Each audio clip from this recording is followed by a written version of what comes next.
मा सद्गमय तमसो मा ज्योतिर्गमय मृत्युर्मामृतं गमय सद्गमय तमसो मा ज्योतिर्गमय मृत्युर्मामृतं गमय असतो मा सद्गमय तमसो मा ज्योतिर्गमय मृत्युर्मामृतं गमय ॐ शान्ति शान्ति शान्ति.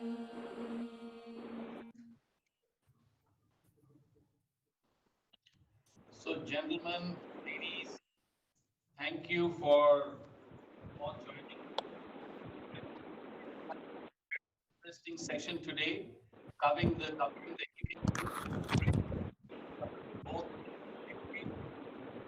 quite facts, lots of people from different areas, and without nothing too wide,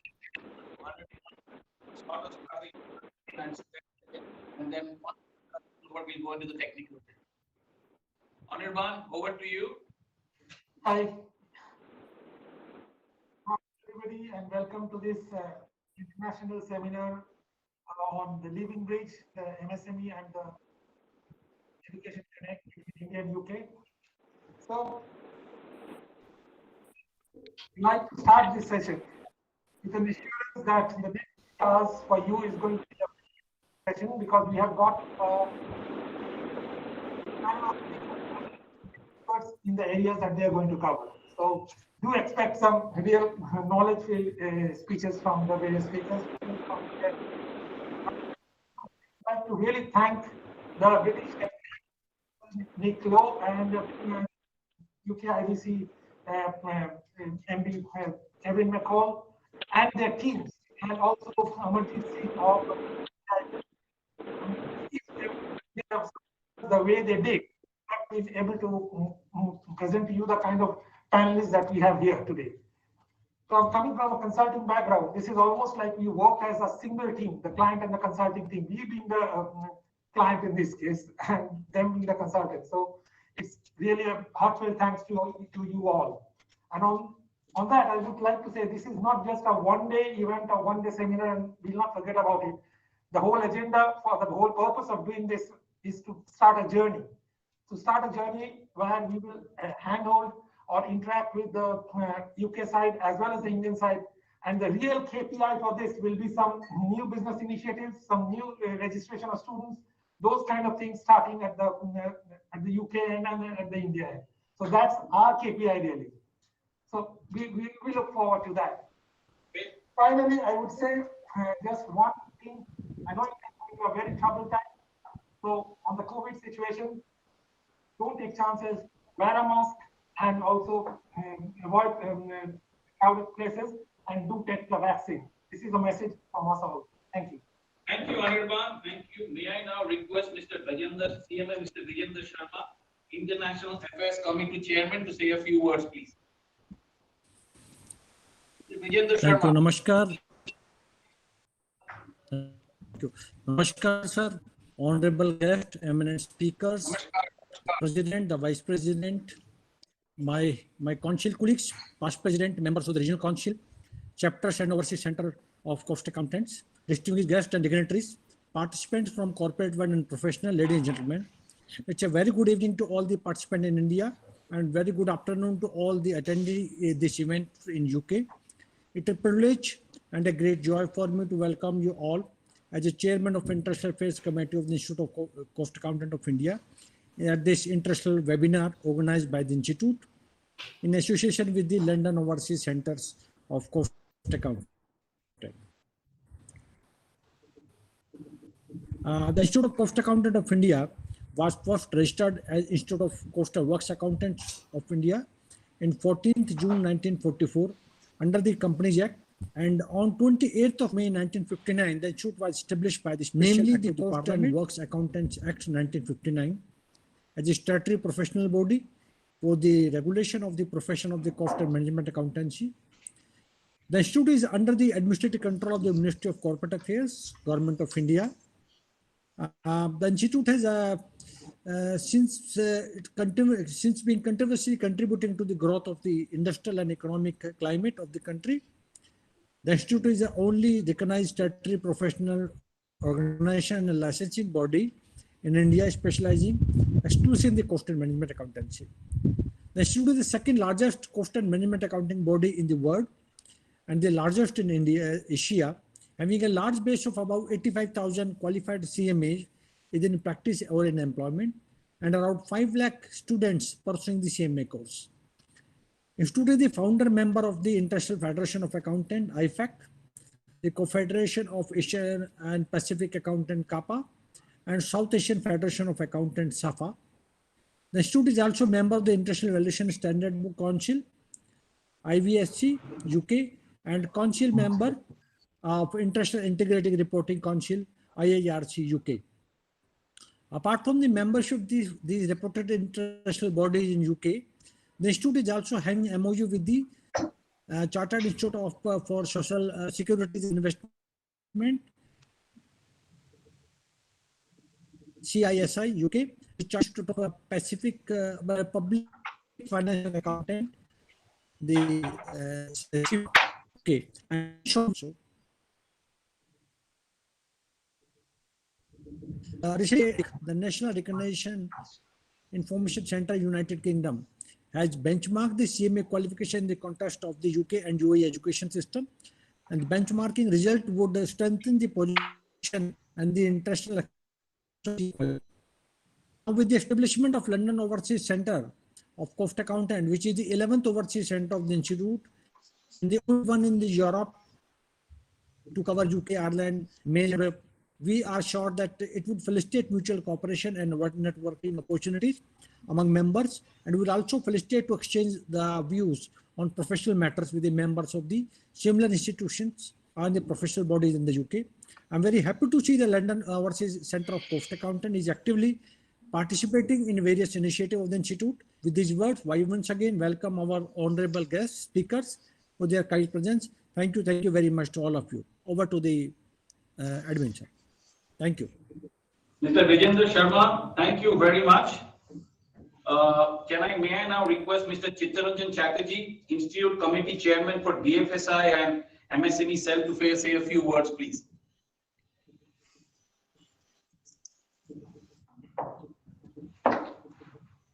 Thank you, the Chairman of LOCA and our Secretary LOCA. Really, it's a great a privilege for us for being here in this particular gathering for the International Conference on UK-India Living Bridge, MSME and Education. Honorable President and Vice President of the Institute of Cost Accountants of India, all the esteemed and distinguished guests and speakers from India and UK, my colleagues in the Central Council, all the learned participants, ladies and gentlemen, on behalf of Banking, Financial Services and Insurance Committee of the Institute, I welcome you in this International Conference on UK-India Living Bridge, MSME and Education. Contribution of micro, small, medium enterprises are critical for India's economy. As per latest reported statistics, there are 6.34 lakh units of MSME, 6.34 lakh units of MSME, 111 million of employees, 9,000 products, contribute 30% of GDP, 45% of manufacturing output, 48% exports, growth rate more than 10%. It's a robust. Over COVID-19 pandemic has impacted business, financial markets and economies all over the world, including India, and has impacted the business operation of MSME and exposed many of them to financial distress. Our institute felt it necessary to help the MSME in such trying times. We from the Banking, Financial Services and Insurance Committee conducted survey amongst the members of our institute, and based on the feedback of learned members, we submitted suggestions for rejuvenation of MSME sectors post-COVID-19 to the MSME Ministry of Government of India. including extension of rehabilitation measures.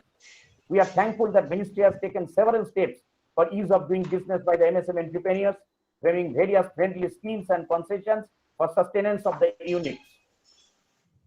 The country has shown remarkable resilience, be it tackling the pandemic or ensuring economic recovery. It was considered necessary to urgently address the specific requirements of MSMEs relating to the resolution of their insolvency due to the unique nature of their business and simpler corporate structure. The government has taken several measures to mitigate the distress caused by the pandemic. The institute is operating MSME help desk with the help of its chapters in India. Now from BFSI, we look forward and propose to open a MSME cell in association with London chapter of cost accountants, including web-based cost clinic for advising the MSME entrepreneurs. We hope it will help to create a hand-holding support to both the domestic and overseas entrepreneurs. In view of the significance of MSME sector in Indian economy and to spread the awareness of various schemes in MSME, BFSI committee in association with International Affairs Committee and Director of Studies of the Institute is celebrating and observing April 2021 as MSME month by organizing series of webinars across the country and globe. We had our first webinar on the topics project evaluation and project execution on 6th of this month from Eastern and Northeastern zone of India. This was followed by second webinar on concurrent cost management of MSME and value chain from Southern zone. Today we are hosting third webinar, and this third webinar on 20, and we are having the webinar from the international conference, and the third webinar also we hold on 20th April 2021 from Northern zone on the topics perpetual sustainability with emphasis on various MSME schemes. All these webinars were attended by a large number of participants apart from CMA. We look forward for a very meaningful bondage with our London Overseas Center of our London Overseas Chapter of Cost Accountants for this particular MSME issues, where we look forward for a very meaningful discourse today, and we hope and trust this will continue for a long time, and we shall be continuing this venture for successive months to come in this year. Thank you. Over to Honorable Mr. Chatterjee, thank you very much. I think it's music to hear that you are thinking of setting up an MSME cell. As Anirban mentioned at the start, we are working here with a number of partners who work with the MSME segments. So hopefully, I think post this seminar today, we will come up with some ideas and we will see how we will look for your guidance and support to see how you make the MSME sale more active. So it sort of leads into viable business opportunities between the corridors. On that note, can I now request Mr. Debashish Mitra, Institute Committee Chairman, Advanced Members of Industry, to say a few words, please. Mr. Mitra, over to you. Thank you very much. Whether I am audible? You are very audible. Thank you very much. Thank you very much. In addition, respected dignitaries on this August forum, in addition to our International Affairs Committee Chairman, Vijender Sharma sir, I also like to inform you that our institute has more than 5 lakh students and 85,000 members. We have already started taking online examination of intermediate and final level students like SIMA and other noble institute of the world. I wish to inform you that Board of Advanced Studies and Research, an important arm of the Institute of Cost Accountants of India, is playing a pivotal role on development and implementing various contemporary and industry-friendly diploma and certified courses for our members and students, which have already got tremendous response from various industries across India and abroad, like data analytics, SFA FICO, S4HANA, Microsoft Certified Advanced Business Excel. Board of Advanced Studies and Research is also going to launch 2 very important courses by keeping in mind the future of audit profession. Number 1, Diploma in Information System Security Audit, that is DISA, which we will launch on this 25th of April.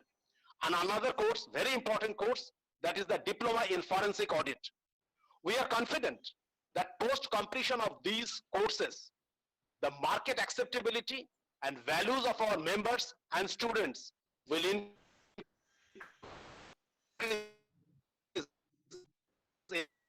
in manyfold. Presently, we are getting inquiries from various corporates multinational companies on those courses for their employees, and they are showing tremendous interest to participate in campus placement of our institute, to pick up our members and students to deploy for their organization. Further, and we are getting inquiries from various universities of India and abroad also to recognize our members to pursue PhD program with them. Board of Advanced Studies and Research of the Institute is looking forward to collaborate with the various eco-universities of repute to provide higher contribution to the corporate sector and society at large. Without taking much time, I am concluding my remarks here, and I am requesting the admin to carry forward the further proceedings. Thank you. Mr. Mitra, Joginder, am I audible, Mr. Mitra, to you? Can you hear me? Yes, you are audible. Okay, so Mr. Mitra, thank you very much. I think as you are aware, today we present senior people from 2 UK universities. They are very interested to see how we can collaborate with LOCA and ICMI for cost accounting students. So you'll hear about that, and I think what you have said is music to the ears on the UK-India Living Bridge.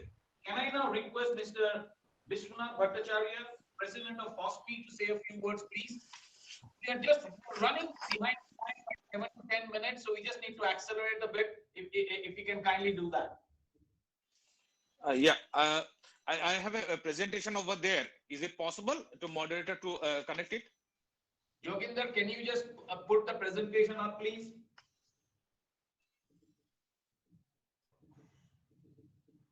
Yes, we can see that. We can see the presentation. I can't.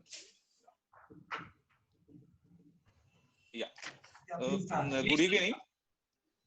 Thank you, Mr. Honorable Mukherjee, Chairman LOCA. At the very outset, I express my sincere gratitude to LOCA for the opportunity given to our federation, FOSME, to associate with them to organize today's webinar.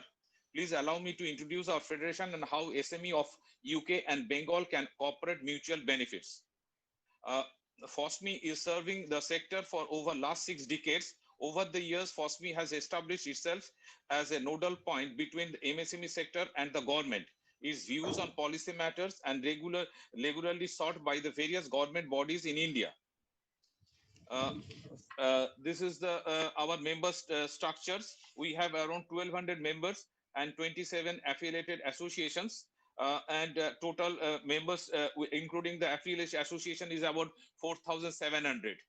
And as per the Indian government classification for MSMEs, you can find our memberships are 35% from micro, 15% in medium, and about 50% is a small scale.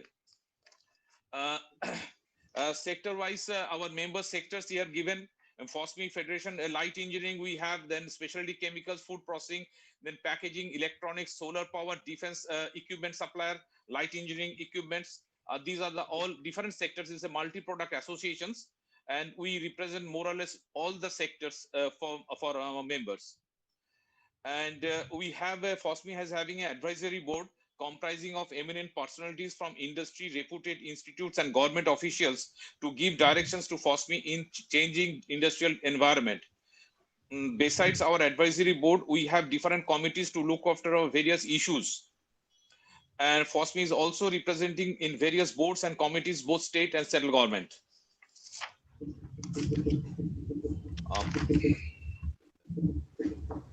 Okay. There's opportunities in Bengal. As you know, we have industrial parks with modern facilities, then free ports, emerging sectors due to strategic development of initiatives in Make in India and Digital India and Skill India, and opportunity for cooperation and partnerships. Component manufacturing, we have members from component manufacturing where we can collaborate, foundry, specialty chemicals, renewable energy, electrical and electronics.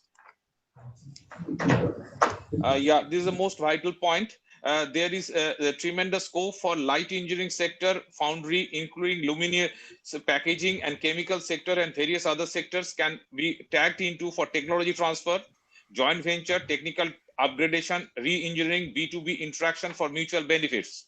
In the post-COVID scenario, many enterprising members units are looking forward for innovation or addition of innovative products in their product lines and hence space is always there for tie-up with our member units for mutual benefits. Our members are open for joint venture toll manufacturing, and it is very much, thank you, and it is, sorry, yeah, our members are open for joint venture toll manufacturing, technology transfer, etc. It is very much imperative that Indian MSMEs can be globally competitive with enhancement of entrepreneurship skills and ad hoc innovations. Hope both ICMA and LOCA will extend all the needed cooperation as facilitator and bring FOSME and its member under global value chain. Thank you, and I wish every success of today's webinar. Thank you, friends.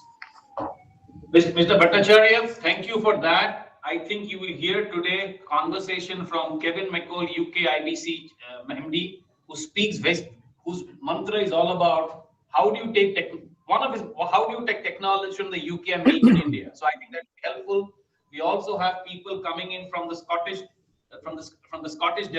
investment initiative who can talk about, you mentioned about renewable. Those are some areas where Scotland is very good at. There could be some collaboration between companies. Can I now request Mr. Arnab Basu from PBF to say a few words, please?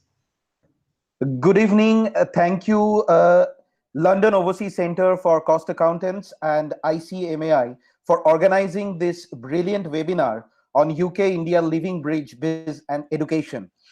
I, on behalf of Pointers Business Forum, would like to mention that we are extremely honored to be part of this initiative, and we are looking forward to listen to a lot of distinguished speakers in this forum. A quick introduction. I am Arnab Basu from Pointers Business Forum. This is a vibrant community of entrepreneurs, consultants, and business professionals from diverse domains who had been alumnus of South Point. This is a school of distinct repute in Kolkata, which has produced stalwarts in different walks of life, including a Nobel laureate. So why do we feel that this is a need of the hour? Change is the essential form of existence. In 2019, we were preparing ourselves to thrive in a VUCA world that is volatile, uncertain, complex, and ambiguous. Little did we know that COVID will emerge and make us rethink, realign, re-strategize. And with every passing day, COVID is throwing up new challenges to deliver new patterns of doing business, adoption in this rapid changing uncertainty. And all these can be unnerving at times to know that the skills that we are looking at could be outdated, thick, and fast. The Future of Jobs report that is being prepared by World Economic Forum, it has already undergone 2 modifications since 2015. And if we look at the future skills that they have mentioned, that would be eminent in 2025, 7 out of top 10 skills focuses now on managing self, behavior development in the aspects of thinking critically, handling stress, becoming more resilient to survive and contribute. A McKinsey report on how to sustain and succeed in a post-COVID scenario also indicates that we need to think deeply and produce an ecosystem of collaboration and association. The option, therefore, to respond to these uncertain circumstances is to evolve and make rapid decisions and implement actions. That is, simply put, to become more agile and to focus on potential future possibilities. How can this be done? This can only be done if we stick together and achieve through a process of collaboration and co-creation, developing an ecosystem and culture of stronger association to drive value creation opportunities and developing deeper bond to contribute together.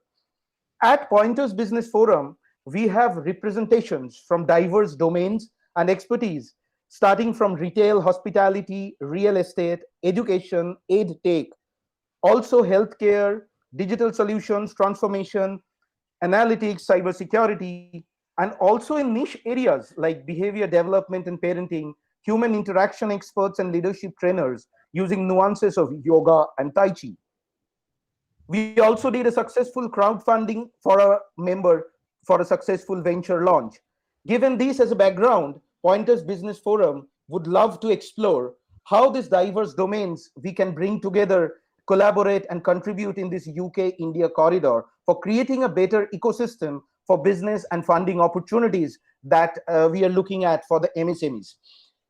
We are also pleased to explain that we also would love to explore that what could be the accreditation exchange programs, online programs that can be offered not only for better skilled workforce and employment opportunities in India, but also how can we provide future training to the corporate leaders, the CXOs, and also facilitate research and create an opportunity for sustainable innovation drive, because innovation does not happen in a day.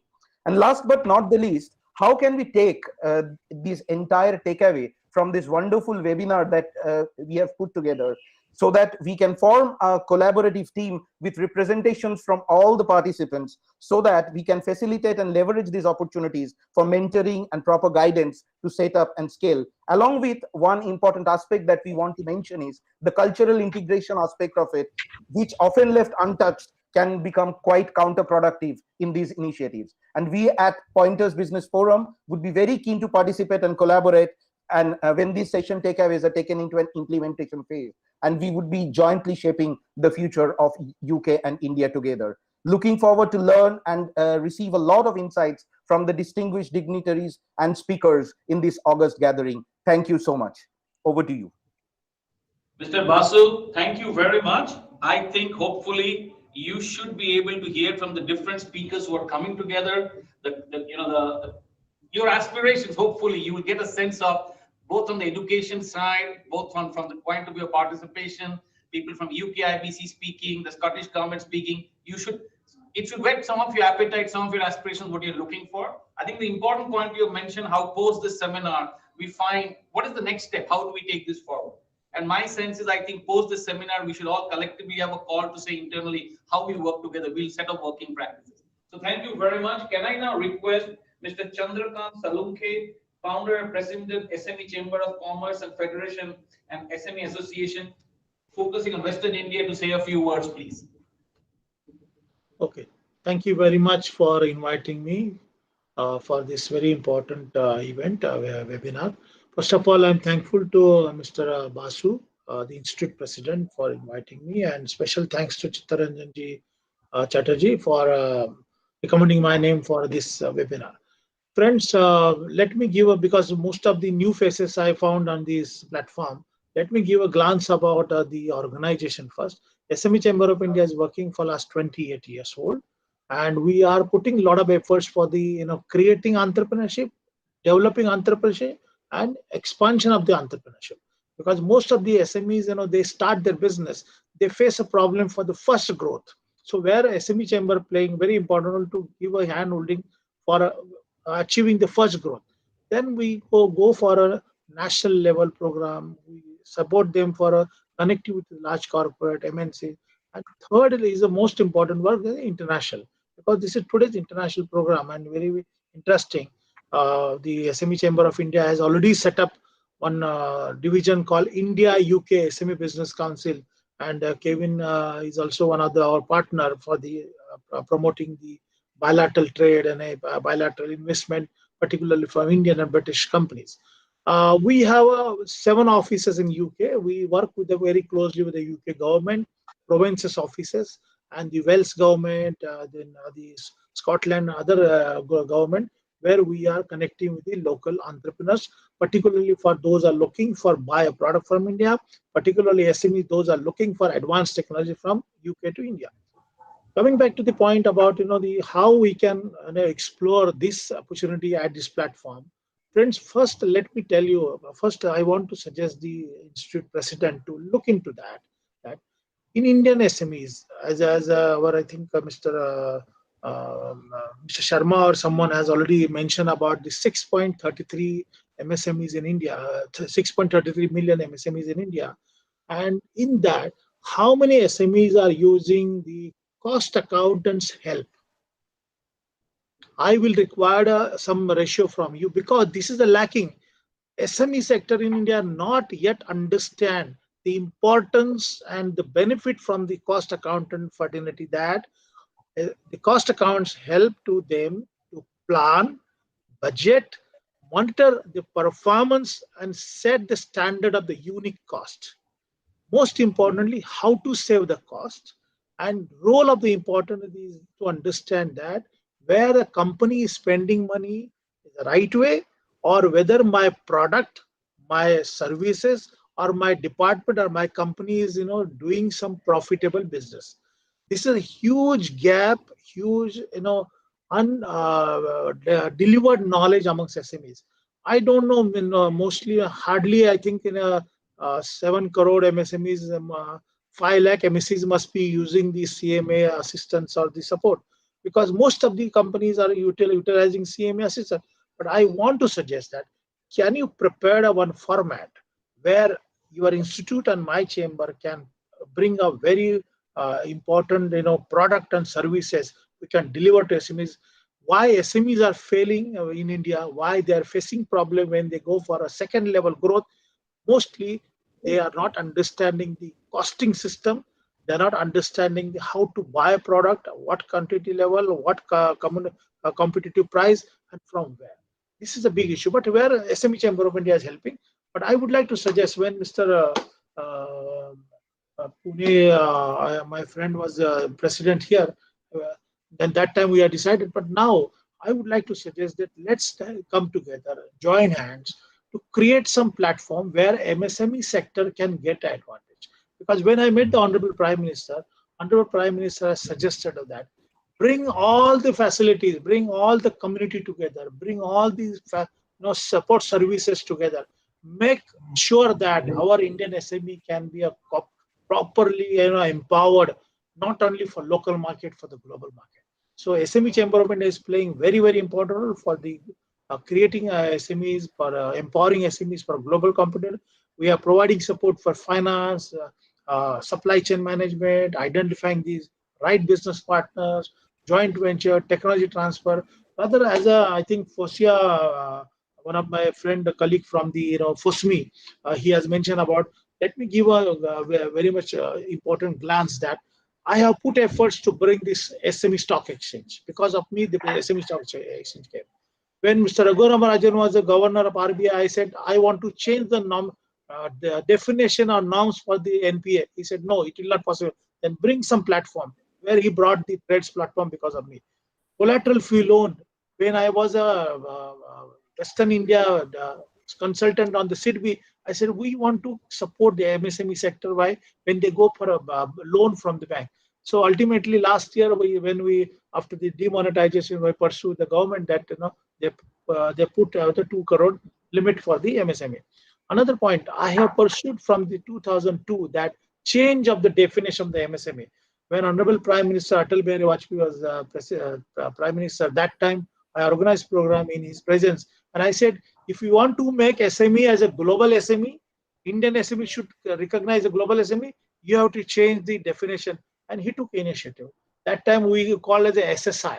On 2002 onwards, they took the initiative, but ultimately it is transformed in 2006. And now in the last February, where I was a member of that committee, we have changed that.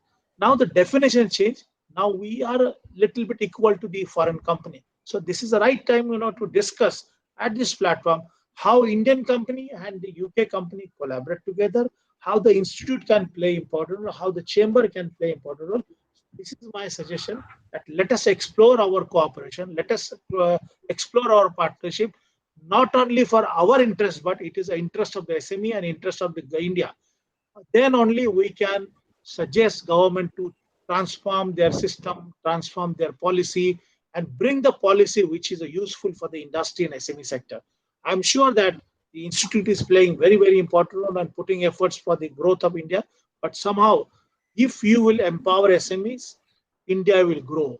If we will empower SMEs, we will achieve the $5 trillion economy. And if we empower SMEs, then India will become a manufacturing hub. Then only we can compete with China. With this words, and thank you.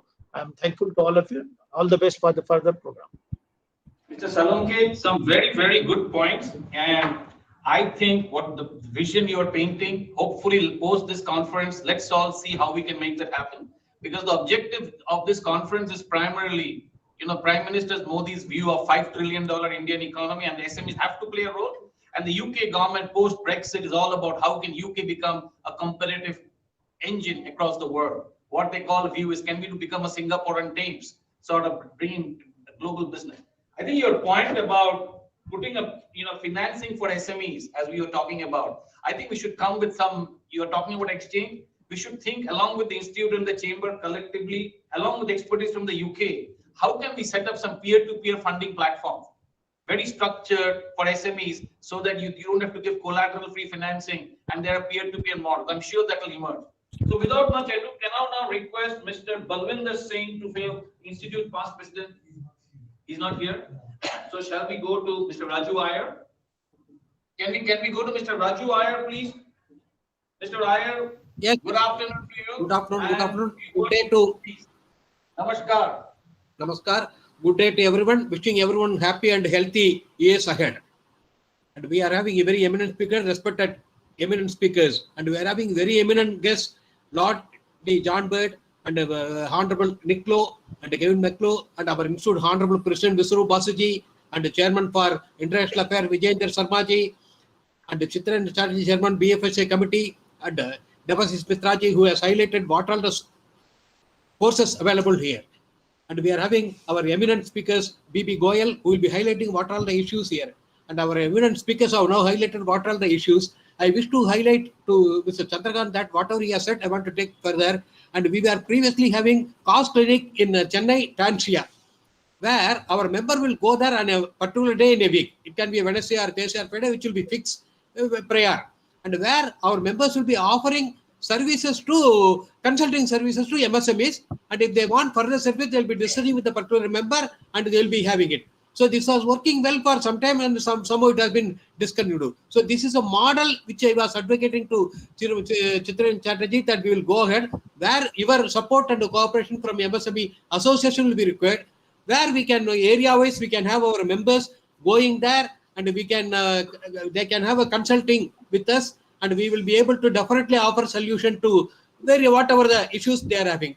Especially our understanding with the MSME is that there are three things are major their problems. One, cash flow. Whether it's a now pandemic situation or a normal situation, they are having problem with the cash flow, profitability, and where the inventory of funds have gone, working capital management. So as far as cash flow is concerned, how they have to collect, how they have to this from members, and what all the schemes available from the financial institution, banks and the government, wherein they will be able to collect the fund within certain number of days. Same way, profitability. There some of the products are doing very well. They're having technology. They have all the issues and the profitability, which product is making, how their pricing should be. Those are the things we can consult them, we can advise them. Same way, where they may be having a profit, they will have cash flow. So it will have been in inventory, how the inventory management, the working capital management. Those things we can definitely guide and help. And we are having a lot of understanding with Tansia, MSME and all that in various places. As you have pointed out, we can have it at a centralized place where we'll be able to go with all our associates. We will be able to offer whatever the solution, we can work together so that our knowledge and whatever our able members will be able to contribute will be reaching to the MSME to this. And as far as MSME is concerned, they are from family concern to big corporates also. They are growing. And one of the major problems which I have understood from some of the MSME is that they are doing very well. When they are doing very well, of course, it's our local things. The bankers are giving them finance, saying that, okay, they want to extend the finance. So they are giving the well-known companies that are all doing well. So they are giving the money, they are investing in assets, and which is not really required, which is not really contributing for their growth. So these are all the issues which will be able to guide them, how the funds can be effectively used, how they will be able to really grow, and the sustainable growth we will be able to count over that. What will be required, sustainable growth. And as far as these other things are concerned, and we are having MOU with the various universities and education institutions. We are having MOU recently, last month we have entered into MOU with Ramachandra Medical University, wherein they want to do us on research on healthcare, how the healthcare cost can be, how he will be able to reduce healthcare. Our President Balwinder Singh Visuru Basuji has signed the MOU, and wherein we will be definitely taking up this. We will be requiring UK help to how we'll be able to reduce the cost and all the things for with doing the research with Ramachandra University. We are going to sign a MOU with IGNOU University, where we will be able to conduct a lot of courses and a lot of things, especially in the area of education and MSME. We can have India and UK shall have strive for the exchange program, wherein members of MSME units or others can go into the UK, and from UK they can come what all the technology we are having, what all the issues we are facing. So this can be discussed and arranged. Same way in education also, our special aid courses in finance and stock securities market and corporate governance, those things can be exchanged and knowledge can be shared. And the importance be given to the professional courses on equal to between the two countries, where we'll be able to, our intellectuals will be able to exchange the ideas. And the cultural oriented programs can be exchanged, wherein it can be located at access to both countries, professionals and individuals. So it can be done in the case of MSME as well as an education institution. There is no difference because we are having the technology, we are having the knowledge, and which can be effectively used. And the innovation and creativity, as has been pointed out, which is very much required. And innovation and creativity definitely lead to success in MSME and education sector, which both India as well as UK can play a major role, especially London Overseas Center can play a major role with our members, with especially with the BFSA committee and Board of Advanced Studies and our institute. We will be very happy. And the BFSA committee also has come out with a lot of courses on banking, insurance, and risk management and all that. Same like our Board of Advanced Studies. So these are all the courses we are having tie-up with some of the universities also. And as I said, IGNOU is entering into MOU with us for agriculture and all. So MSME and agriculture, we are taking a major step, and we want to provide leadership in our country so that we'll be able to take a big role for as a professional. Thank you very much for the opportunity. I am wishing you have a great success for the seminar, and we will be working together for all the things. Namaste. Namaste. Good day. Wish you all the best. Thank you. Mr. Iyer, thank you very much. I think what I see is an interesting theme about what you said, the role of the MSMEs. My suggestion, and we should all debate this post the seminar, just the idea is we should create a handbook for what cost accountants can do for MSMEs. The way you explain, MSMEs going and helping in a small industries, especially cost accountants, and we should make it through an app or modern technology. So again, we'll come back to this ideas post the seminar. We'll collate and circulate it all amongst all our members as well as the professional partners. May I now request Mr. Biswara Basu, President of the Institute, to say a few words, please. A very good evening to all of you, respected honorable guest, Lord Howard, Lord John Bird, Nick Lowe, British Deputy High Commissioner, Kolkata, Kelvin Macaulay, the Managing Director at UK India Business Council, Alex Parker, Senior Policy Advisor, Export and Investment Policy Unit, Department of International Trade, Government of UK, other eminent speakers, Vishwanath Bhattacharya, President Sri Anirban Basu, Pointers Business Forum, CMA BB Goel, my beloved colleagues in the Central Council, members of the Regional Council, chapters, our former President, ladies and gentlemen. A very good evening to all of you. It is indeed a proud privilege for me to address you all at this international webinar organized by the Institute in association with London Overseas Center of Cost Accountants of the Institute on the theme UK India Living Bridge Business and Education. At the outset, I convey my heartfelt thanks and gratitude to all our honorable guests for giving encouragement to the CMA fraternity by kindly agreeing to participate in this webinar. I congratulate CMA Chittaranjan Chattopadhyay, Chairman BFSI Committee and his team for taking an excellent initiative to celebrate and observe the month of April 2021 as MSME month by organizing a series of online, national, international, and local events covering the MSME sector to spread the awareness of various schemes in MSME. I also like to congratulate CMA Vijender Sharma, Chairman International Affairs Committee, CMA Anirban Mukhopadhyay, Chairman London Overseas Center of Cost Accountants, and CMA Udayan Go, Secretary LOCA, for organizing this international webinar and choosing very apt theme of UK India Living Bridge Business and Education. It was during his first visit to UK as Prime Minister of India back in November 2015 that Honorable Sri Narendra Modi ji coined the phrase Living Bridge during his historic address to a gathering at the Global Indians in London. The phrase has since become etched in this bilateral vocabulary as a symbol of vibrancy in the UK-India relationship. United Kingdom's financial hub has an international outlook and is open to talent, investment, and collaboration from across the world. It is a magnet for workers from around the world who make up a diverse pool of financial and professional services specialists with deep human linkages to virtually every economy globally.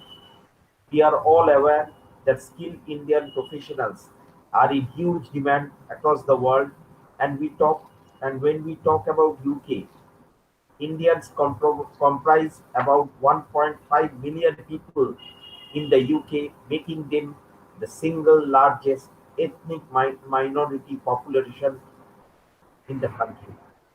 This strong this has been a constant reminder that UK-India relationship is not just about a trade statistics and bilateral agreements.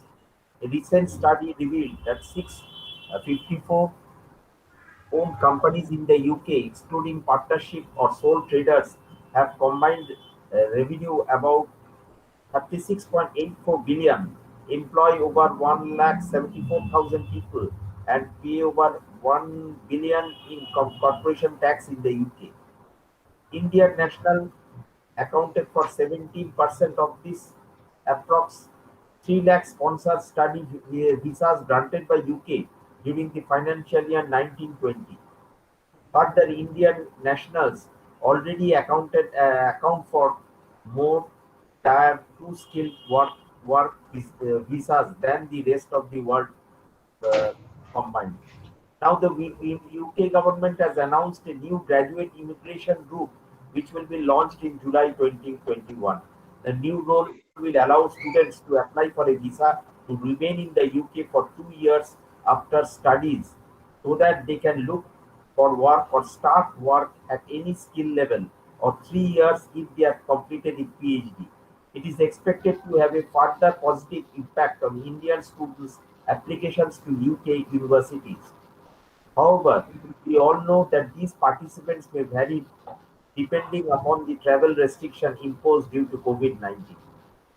Friends, I am sure that we will be having a great time listening to them, and I expect that the deliberation during this seminar will be immensely beneficial to the CMA professions and other stakeholders.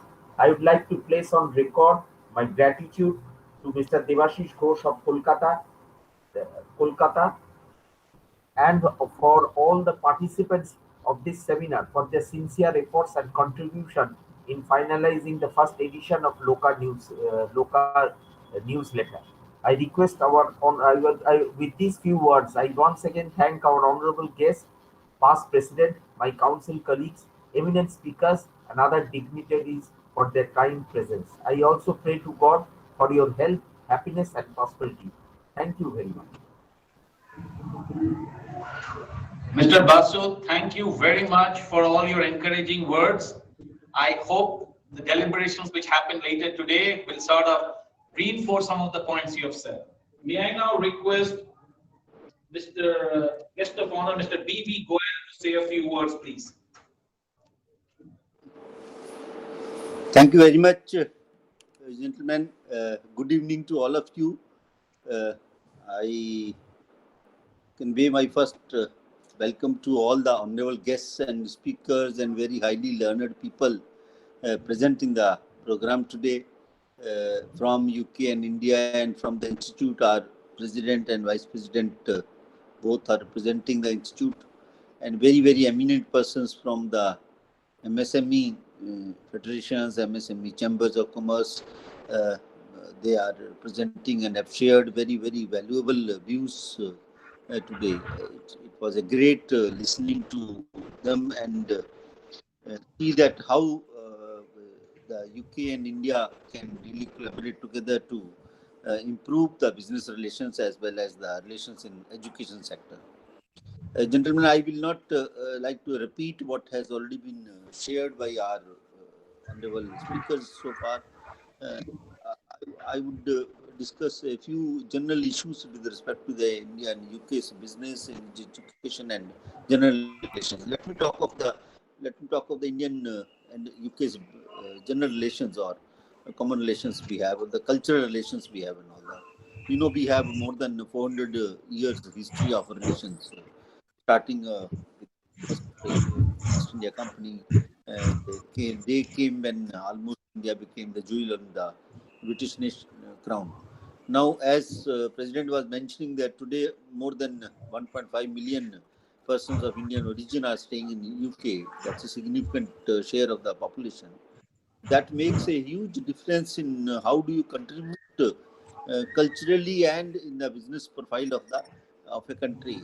That's, I think, a great embedment of the Indian population in building up the culture and the economy of UK. Uh, it's visible today that UK has three ministers of Indian origin. The finance minister and the home minister are very important positions in any government, and both are being occupied the persons from Indian region. I'm not giving a clap for the Indians. I'm only saying that how the Indian community has been playing a sizable role in building up the UK's economy and UK's country and all that. In fact, I mean, if you recall in the education sector, how Rashmi became the president of the Oxford University Students' Union. Of course, she had to step down because of some other issues. That's not an issue. But what my area of confidence is that the Indian students have raised to that level there, and that really shows a lot of difference in recognizing the potential of the Indians who can build up a sizable share in the UK's economic and the UK's education sector. We have a lot of other areas where Indians have been contributing. Now, coming to the issue of education, particularly, of course, I have a very special regard for the UK education. To share with you, I obtained my higher education on advanced strategic financial management from Strathclyde University in Glasgow. Way back, I had my practical training in London also. That was, of course, my first visit in early 80s to UK and some of the European countries. Gentlemen, if you look at the new education policy of the India 2020, which the government of India has announced, that has really changed the spectrum of Indian education. The entire profile has undergone a change. Now it's a much greater emphasis on the higher education, on professional education, and on vocational education. And the more important point is the foreign universities and the eminent schools from abroad are allowed to now open their centers in India. So that is an area where UK must promote their universities to come to India instead of inviting the Indians to go there and have a education sector and all that. So that would be a much greater collaboration.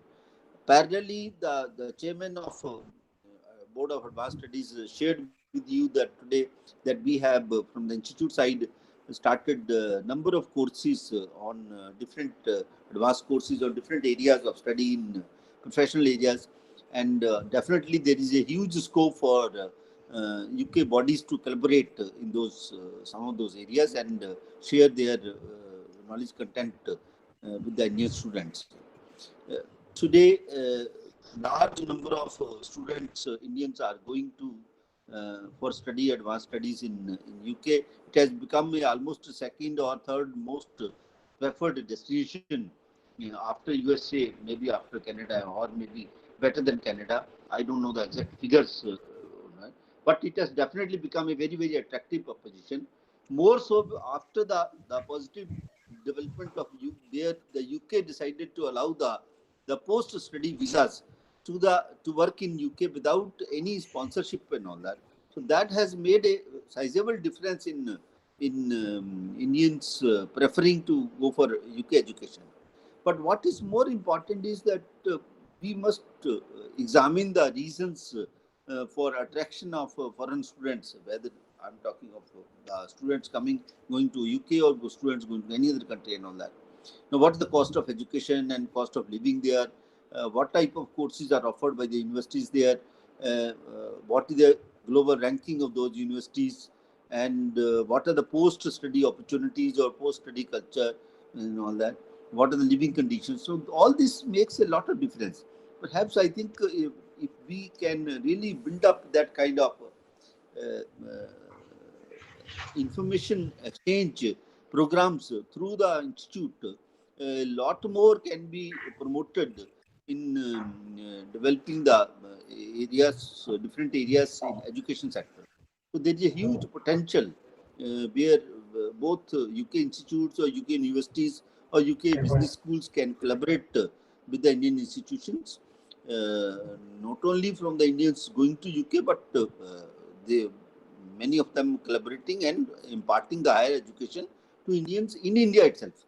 So that is, I think, can be a difference in what has been so far the approach. Now, coming to the business side, on the economic front and side, both countries, of course, have made a very, very significant investment into each other's economies. Is a huge. I was looking at some of the statistics released from the UK concerned ministry. It says that about 50 billion pounds Indian companies generate in the UK and employ more than a lakh of people. And Tata Group has been the largest employer there and also the largest wealth creator. And in 2019, it said that Indian investors invested in more than 100 projects there. And the reverse is also equally important. UK has been the fifth or sixth largest investor in India, investing more than about $30 billion between April to September 20. This is roughly 6% of the total FDI received in India. That's a very sizable number. Now, what I was saying that the UK companies, so far, the large companies have a very good setup in India, very good business opportunities in India. And if you look at the numbers total, more than 500 companies, UK companies, have made a sizable investment in India, and their total turnover is around 50 billion US dollars. I mean, that's a huge amount. Similarly, if you look at the India-UK bilateral trade, which is hovering around $20-25 billion, a huge potential to increase. More so in the MSME sector. I'll discuss that a little later. Now, if you really take a few names of very significant British companies having invested in India, we have Mr. Anil Agarwal Vedanta, and we have Vodafone Idea who has invested. We have Hindustan Unilever.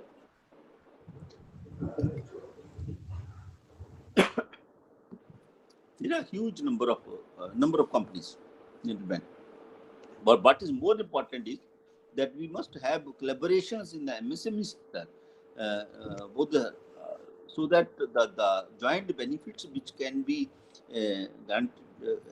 encashed in both the economies in uplifting the role of MSMEs in the British economy as well as in the Indian economy, that can really make a significant difference. Now, if you recall, in the last 1 year, since we are passing through the COVID pandemic period, there has been a lot of collaborations between India and the UK. How do you address this pandemic issues? How do you combat with this kind of coronavirus-related issues, and including the production of various support equipments or the vaccines and all that? There has been a lot of collaborations. Now, that gives a lot of confidence between the two relationship of the two economies. That is where we think that there is a huge potential.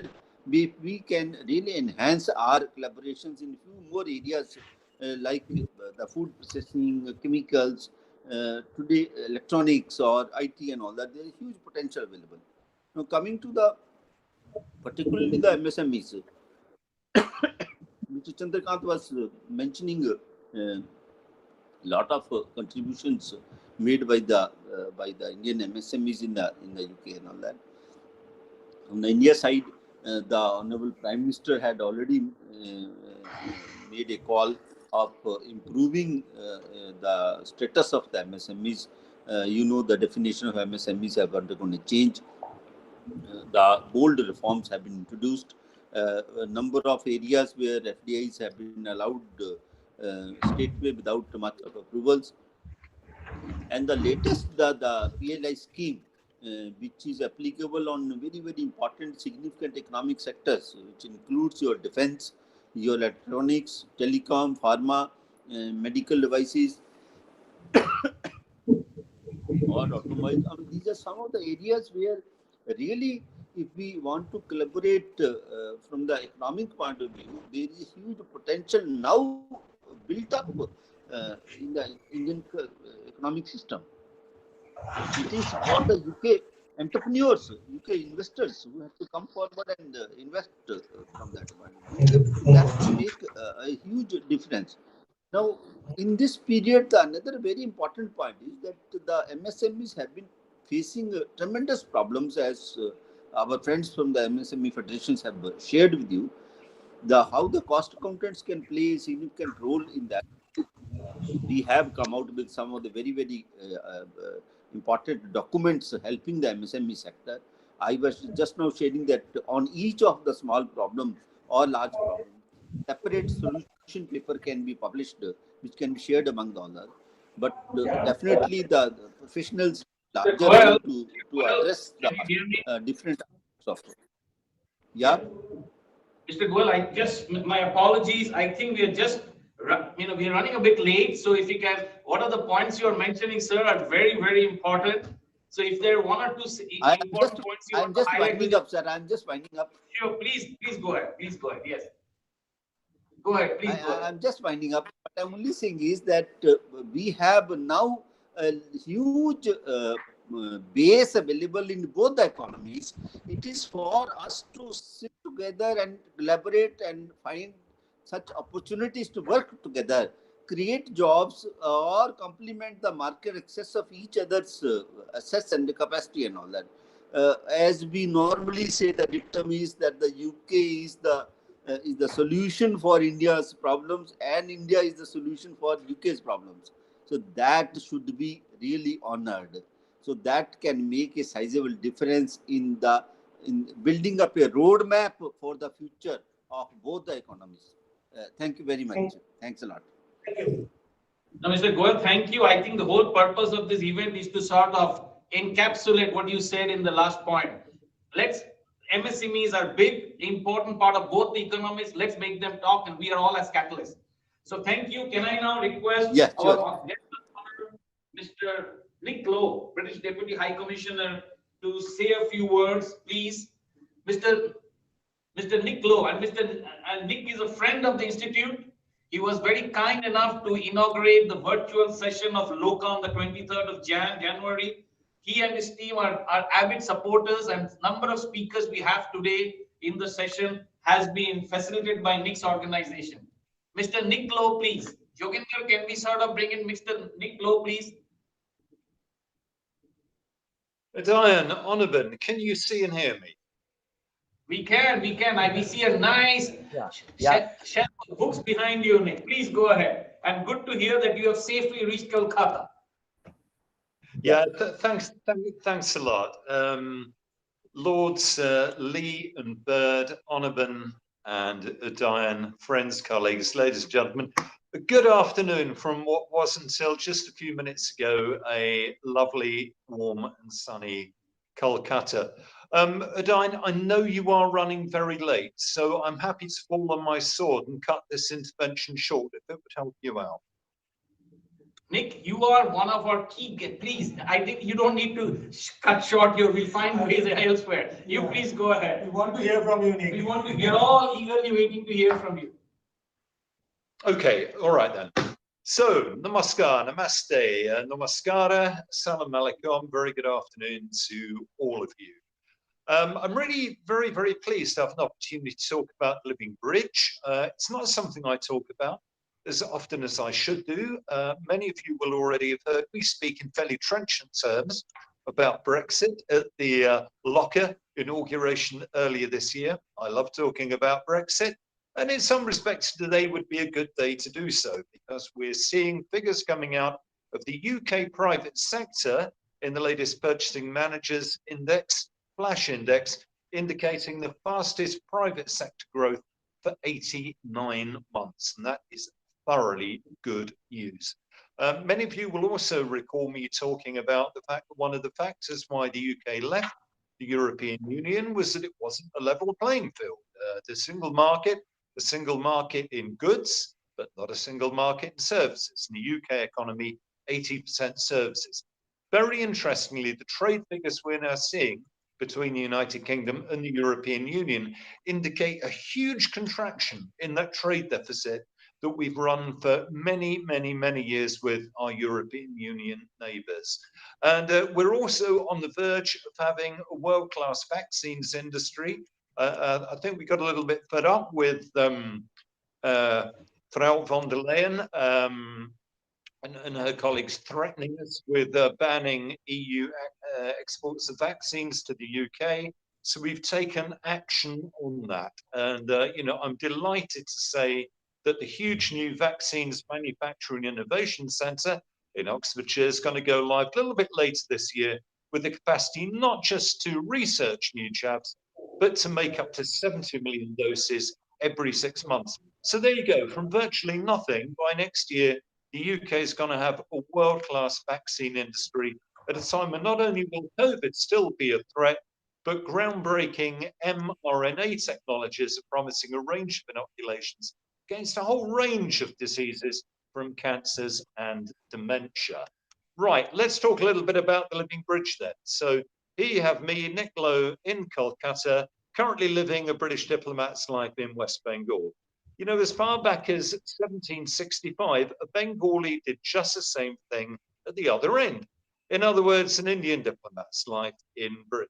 Uttasham Udin was his name. He's widely regarded as being the first Western educated Indian to travel to Europe and to live in Britain.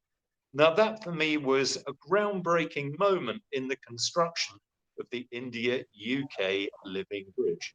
Now, even I'm not old enough to have been around for the 200 years since Mr. Udin came to Britain.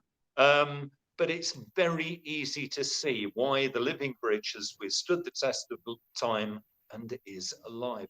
In fact, more than just alive. It's vibrant, it's dynamic, it's vital, it's brimming with zest, with creativity, and with energy. And for all those of you listening who aren't already part of that bridge, we want you on it. We want you to be part of it. Look, when the pandemic broke out last year in India, I had a small role to play in getting a British doctor of Bengali origin back to the United Kingdom through a repatriation flight.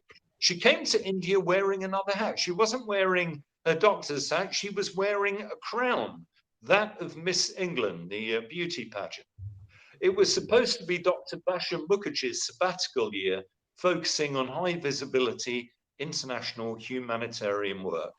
Instead of continuing that, she chose to hang up her crown and go back to her NHS National Health Service colleagues at a hospital in Lincolnshire in the frontline fight against COVID in the United Kingdom.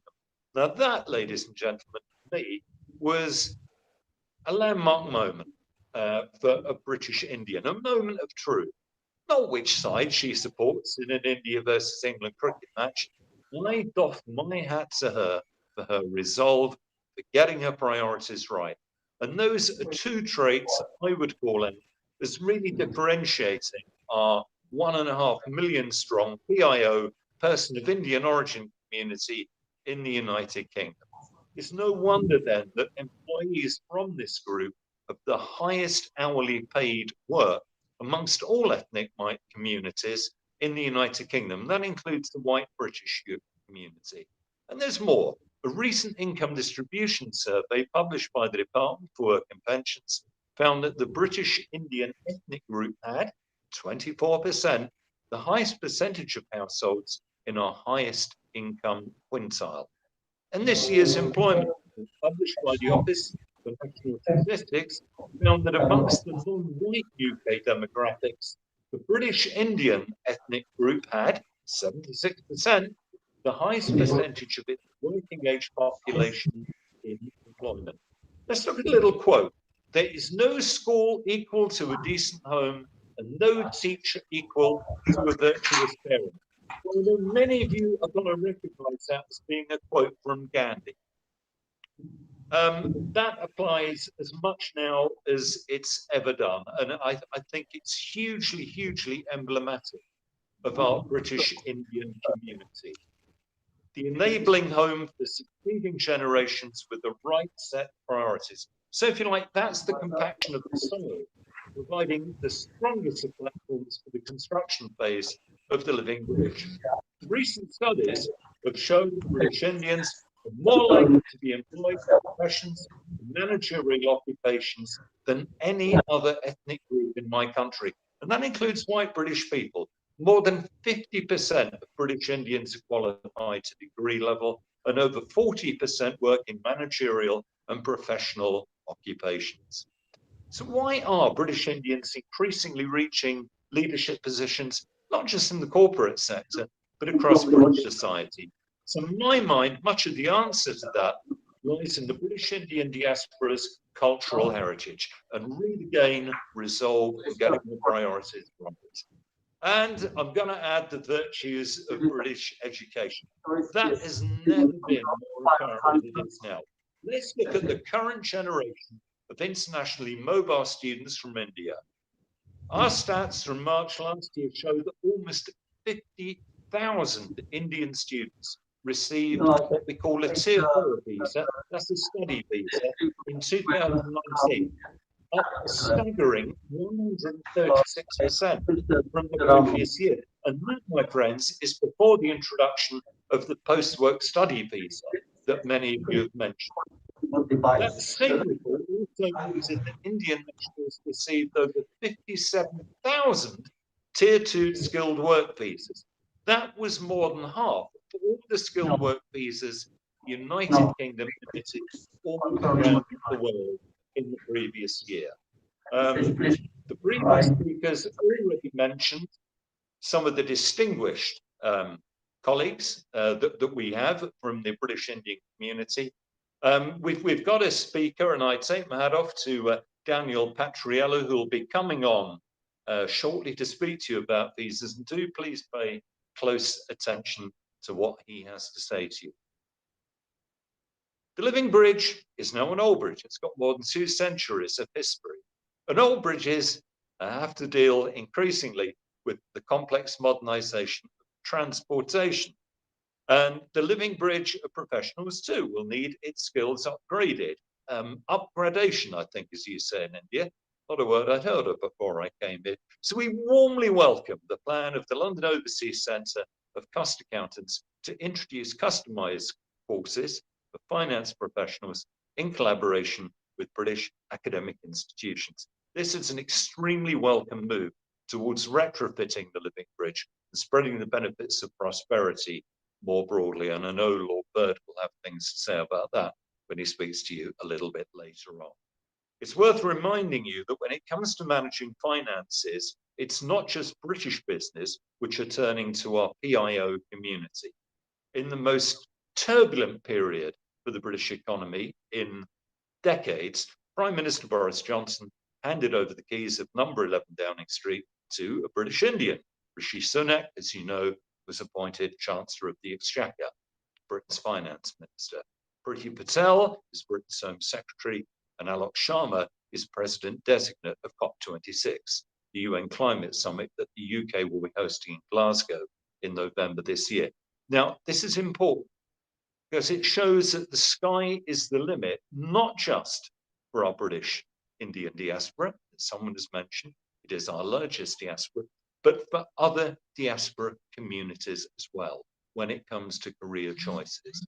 Our diaspora are accepted 100% as part of British society.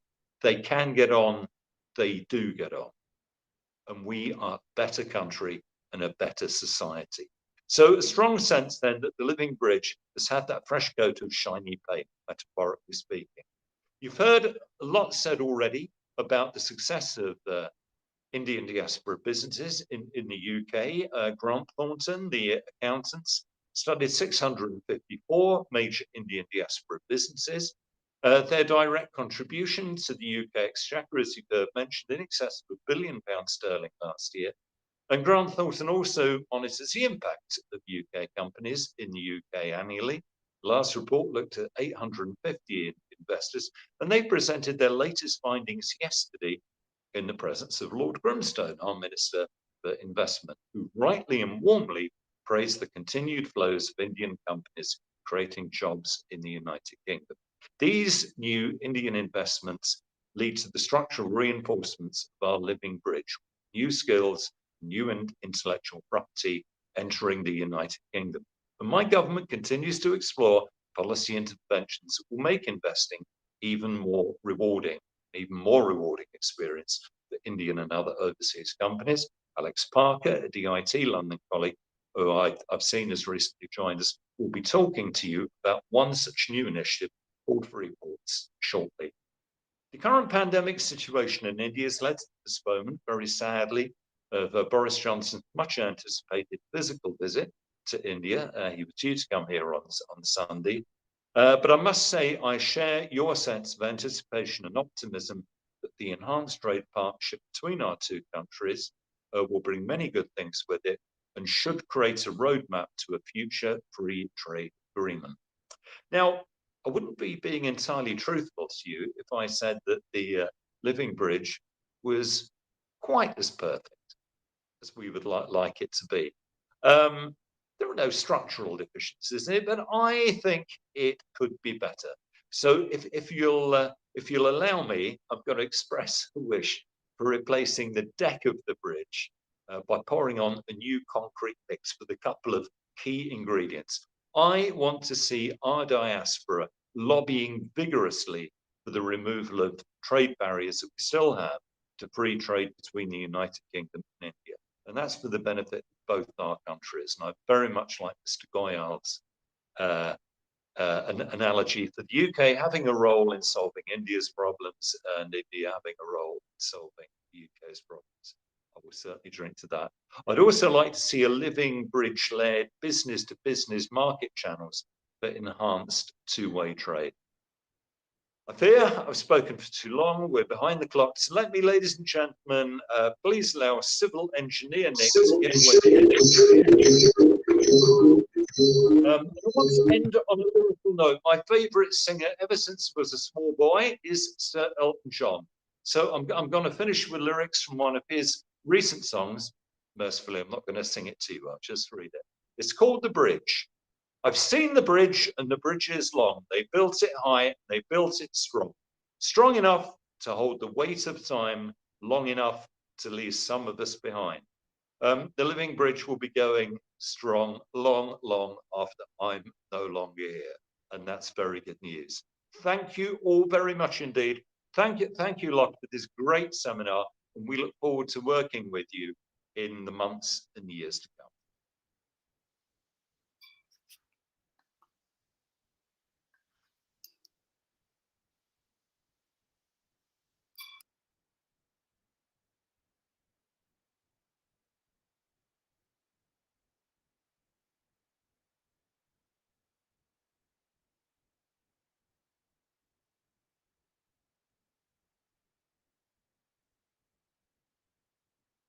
And we have a lengthy silence. Onurban, Udayan, are you still out there?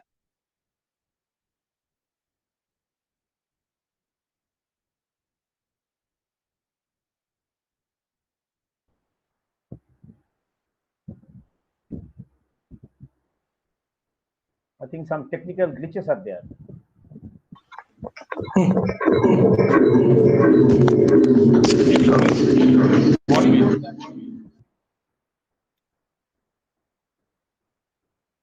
Well, maybe in that case, I can say just a few more words because I know that Udayan was keen that we officially launched the London Overseas Chapter's inaugural newsletter today. I'm extremely happy to be delighted to be actually. Udayan has very kindly copied me the inaugural issue. It looks absolutely great. I look forward to receiving regularly And I hope that the Institute's members and its many well-wishers, they will look forward to seeing this newsletter pop into their mailboxes regularly. And I really hope to see you. Thank you very much. Nick, thank you very much. And hopefully you can hear me, Nick. I think it's been very eloquent, and I think we are running a bit behind time. So can I request, and Nick, hopefully you're going to stay in the session, because number of both the Home Office free ports, I think your organization helped in bringing them. They are covering. Can I request Kevin Mccall to say a few words, please? Sure. Thank you, Diane. Good afternoon to those of you in the UK. Good evening, everyone in India. Firstly, congratulations, Diane and Anirban and the whole Institute for this excellent initiative today. My name is Kevin Mccall. I'm a Managing Director at the UK India Business Council. I've been with the UK India Business Council for over 12 years now, and for the 3 years before that, I was based in Kolkata, like Nick is, working for the Deputy High Commission at that time. So I've been working on UK-India relations, specifically trade and investment relations, for almost 16 years now. Never a dull moment, always hugely stimulating. Now, for those of you that don't know, the UK India Business Council is an advocacy and a strategic advisory business, and our mission is to grow trade and investment between the UK and India.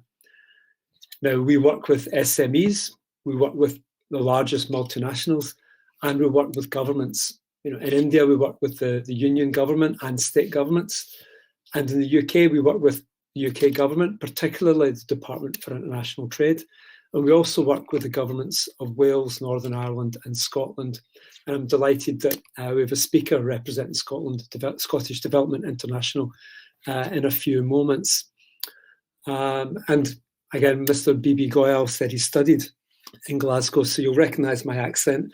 And it was engineered for your benefit that we had Scotland here today as well. Now, I'll just say a few words today about what we at the UKIBC do to support Make in India, and by helping to connect UK SMEs with Indian SMEs. Now, we do this in a number of ways. There's one fantastic programme that we work on, for example, with the Government of India and the Indian High Commission in London, called the Access India programme. And through the Access India programme, we're working with around 70 UK manufacturing SMEs. And these SMEs have all been chosen because they've got the technology and the know-how that can really enhance India's manufacturing ecosystem. And the entry of these SMEs into India will support Make in India. It will create more partnerships with Indian SMEs, and it will bring great benefit to the economies of India and of the UK. So a real win-win programme there. And that's, as I said, driven by the Indian High Commission in London and backed by DPIIT in New Delhi. We also at the UKIBC work with individual SMEs who are looking to India to try and find partners, say joint venture partners, to find suppliers. Many UK businesses are looking to diversify their supply chains and looking to source from India rather than China, which they've been doing in the past. UK SMEs are also looking to India for distributors and buyers for their goods and services. And over the last 5-6 years, we've supported hundreds of such SME clients, and they come from a wide range of sectors. It's probably unfair to single any out, but off the top of my head, there's food and drink sector, chemicals, which I heard mentioned earlier, energy sector is increasingly of interest, and education sector as well, whether that's universities or edtech companies. Growing interest in India, growing interest in the UK for partnerships in India, in all of those and many other areas. Another SME programme we run is to help manufacturing companies from the Sheffield City region to enter India, to find partners in India, to source from India, to make in India. Now, Sheffield and its surrounding areas as many of you know, is rich in high-value manufacturing. And this programme is a great initiative by the Mayor of the Sheffield City region, Dan Jarvis MP. And these innovative companies we're supporting from Sheffield have got a huge enthusiasm to find partners in India. And I think it's fair to say that this enthusiasm among UK companies for India is matched by enthusiasm from Indian companies to enter and engage in the UK. And Mr. Goyal, Mr. BV Goyal, mentioned some, the inward investment stats earlier, as did the Deputy High Commissioner Nick Lowe. And one stat that is particularly telling is that in 2020, UK government figures reported that India was the second largest investor in the UK. Only the United States brought more investment to the UK last year than India did. And that Indian investment wasn't just from the large, well-established companies. They're there, of course, but it wasn't just them. Increasingly, Indian SMEs and startups are looking at the UK. And it's no surprise that it's no surprise that the UK is so popular, because it is, after all, the 5th biggest economy in the world. It's therefore attractive and lucrative market for Indian businesses that have got the right product or the right service and are taking the right support and advice. There are great opportunities in the UK for Indian businesses of all sizes. Now, and I'm delighted to say, and I'm maybe not overly optimistic to say, that this mutual enthusiasm is going to only grow. Now, as Nick has just mentioned, the UK PM was due to be in India at the start of next week to meet Mr. Modi. Unfortunately, but for very good reasons, that visit has been postponed. But I understand that the two leaders will soon have a virtual meeting, and it is expected that they will announce what has been called the Enhanced Trade Partnership. Now, through this partnership, barriers to trade will be removed, tariffs reduced, standards and regulations aligned, and all of this will ease and increase the flow of trade between our two countries. And importantly, it will lead to a UK-India free trade agreement. As Nick said, the Enhanced Trade Partnership is part of a roadmap towards a full UK-India free trade agreement. Now, last year, 2020, bilateral trade between the UK and India was around £24 billion. And Prime Minister Johnson has recently announced that he can see the Enhanced Trade Partnership actually leading to a doubling of UK-India bilateral trade to 50 billion by 2030. A big target, but one that we should all aspire and work towards achieving. So there's existing enthusiasm among businesses for UK-India partnerships, and that is only going to increase as the volume and value of activity between the two countries grows. Therefore, my closing messages to Indian businesses that are with us today. Two closing messages. Firstly, if you do not already do business in the UK or with UK companies, please look at those possibilities. And if you are already engaged in or with the UK, please explore expansion of this engagement. There are other opportunities out there, and keep an eye on growth between the UK. All that's now left for me to say is once again thank you and congratulations to the organisers for this great initiative today. I also must thank all of you for participating, and I wish you, your families and friends the best health in these terrible times. And as I saw Nick Lowe wrote on Twitter earlier today, stay strong, stay safe in there. Thank you. Bye-bye. Back to you, Anna and Diane. Kevin, thank you very much. If you can stay around, hopefully, there will be lots of questions and answers in the points you have covered. I just want to, because we're running late, I just want to change the session a bit. Can we get in Lord Howard Lee and Shalini first, and then we bring in Farzana from the Scottish investment side? So Yoginder, can we please connect both Lord Lee and Shalini so we can cover their session, because Lord Lee potentially has some other engagements. We want to just finish that first before we move to others. Shalini, Lord Lee, are you there? Hello, yes, greetings. We're here. Thank you very much, Udayan. We're here. Yes, so apologies that we are running a bit late. You can see the enthusiasm of the session. You know, there is a lot of expectation which is built up. So this is a fireside chat with both Lord Lee and Shalini. I'll do a quick introduction, and then I'll request both Shalini and Lord Lee to introduce themselves. So Shalini is known as what is called a deal maker for the UK government, but she does a lot of other things. So and then Lord Lee, quick background is she's a chartered accountant. I don't know whether Lord you are a cost accountant, a chartered accountant. He ran a practice at Deloitte and then set up Cavendish. Again, Shalini, why don't you go ahead first, tell a bit about yourself, then Lord Lee can also tell a bit more about himself for the audience. Shalini, over to you.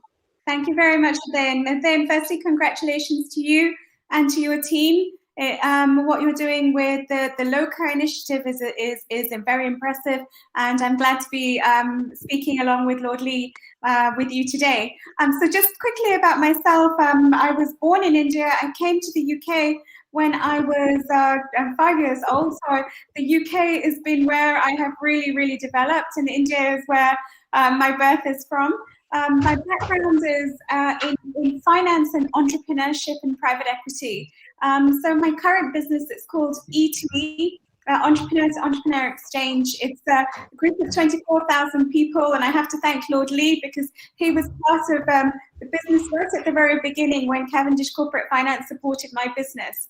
And what we do is we are the UK's most active connector for scale-up companies. So if you think about a dating agency and you want to meet someone, we do that for business. So when people need to meet other people for business, they come and talk to us and we try and make the connection. So the message I think for a lot of the Indian SMEs here today is that we would like to help a lot of companies who are thinking about developing their footprint in the UK.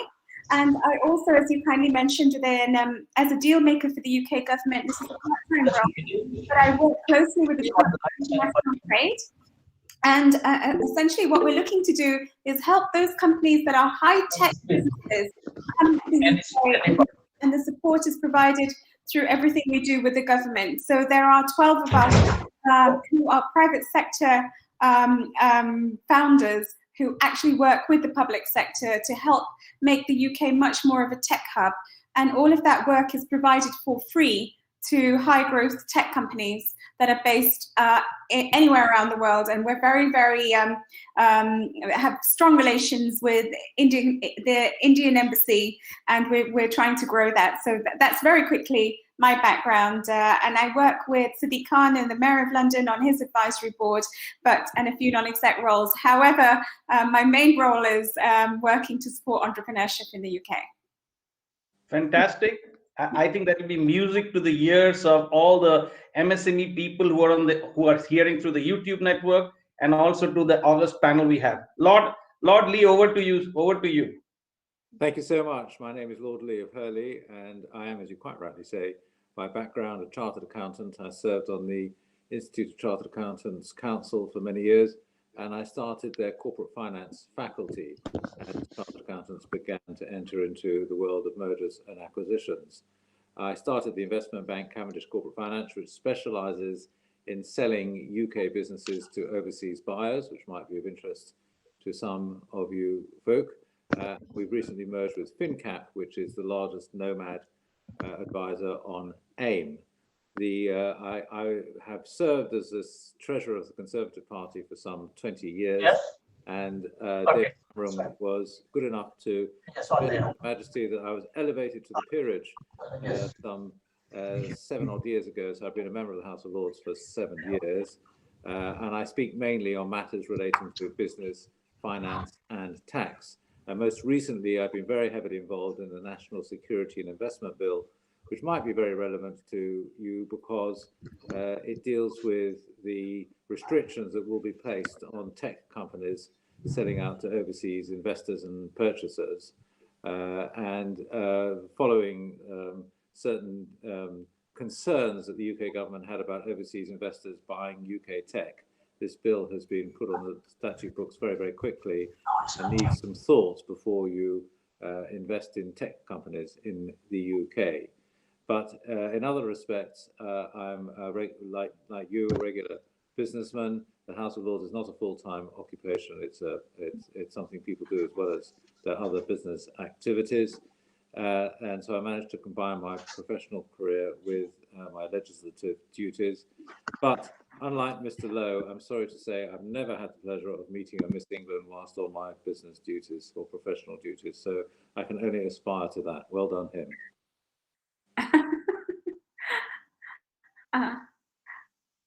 Udayan, may I add one thing that Lord Lee and I worked on very recently, which was we were writing to the Chancellor, and we have an Indian Chancellor, Rishi Sunak, and we made a request on behalf of UK businesses not to increase capital gains tax.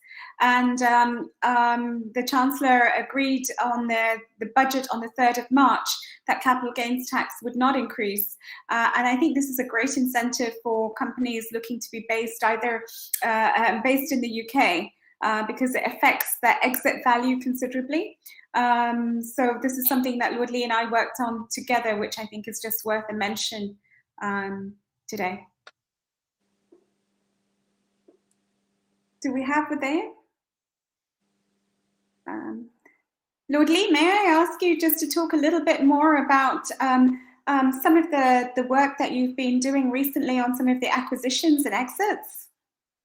Thank you. Well, I think we were going to have a formal Q&A, but I'm very happy just to talk a little bit about what's going on in the market. To everyone's surprise, the UK M&A market has really been extremely active in the last year.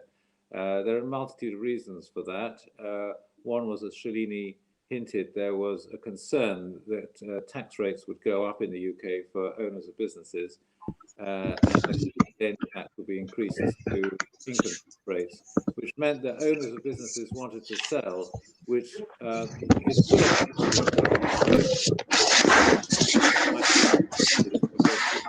were more receptive to offers. That risk has temporarily subsided, but may well come back. And as you may have seen just today, President Joe Biden announced that the USA are looking at increasing capital gains tax on top income, capital gains tax rates to top income tax rates. That will have a risk, and it's possible that other countries will think to do the same. So I suspect the level of M&A activity will continue. It means that in the UK, there are willing sellers of businesses. You should be aware that when you're seeking to buy into the UK, you'll be faced by stiff competition from the private equity community, which is very advanced and very sophisticated in the UK, and is there to make acquisitions.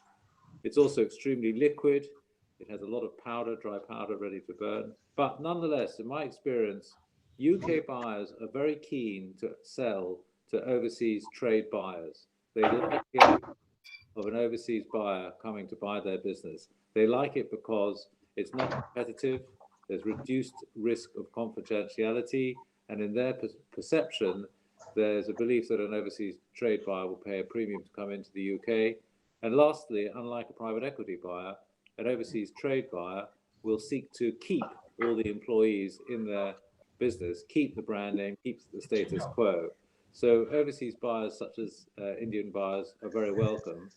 And of course, as others have said, there's a great cultural connection between the UK and India with its very sophisticated accountancy advisory network can offer the proper acquisition because they understand how to buy businesses, they understand how to finance businesses, they understand making decisions.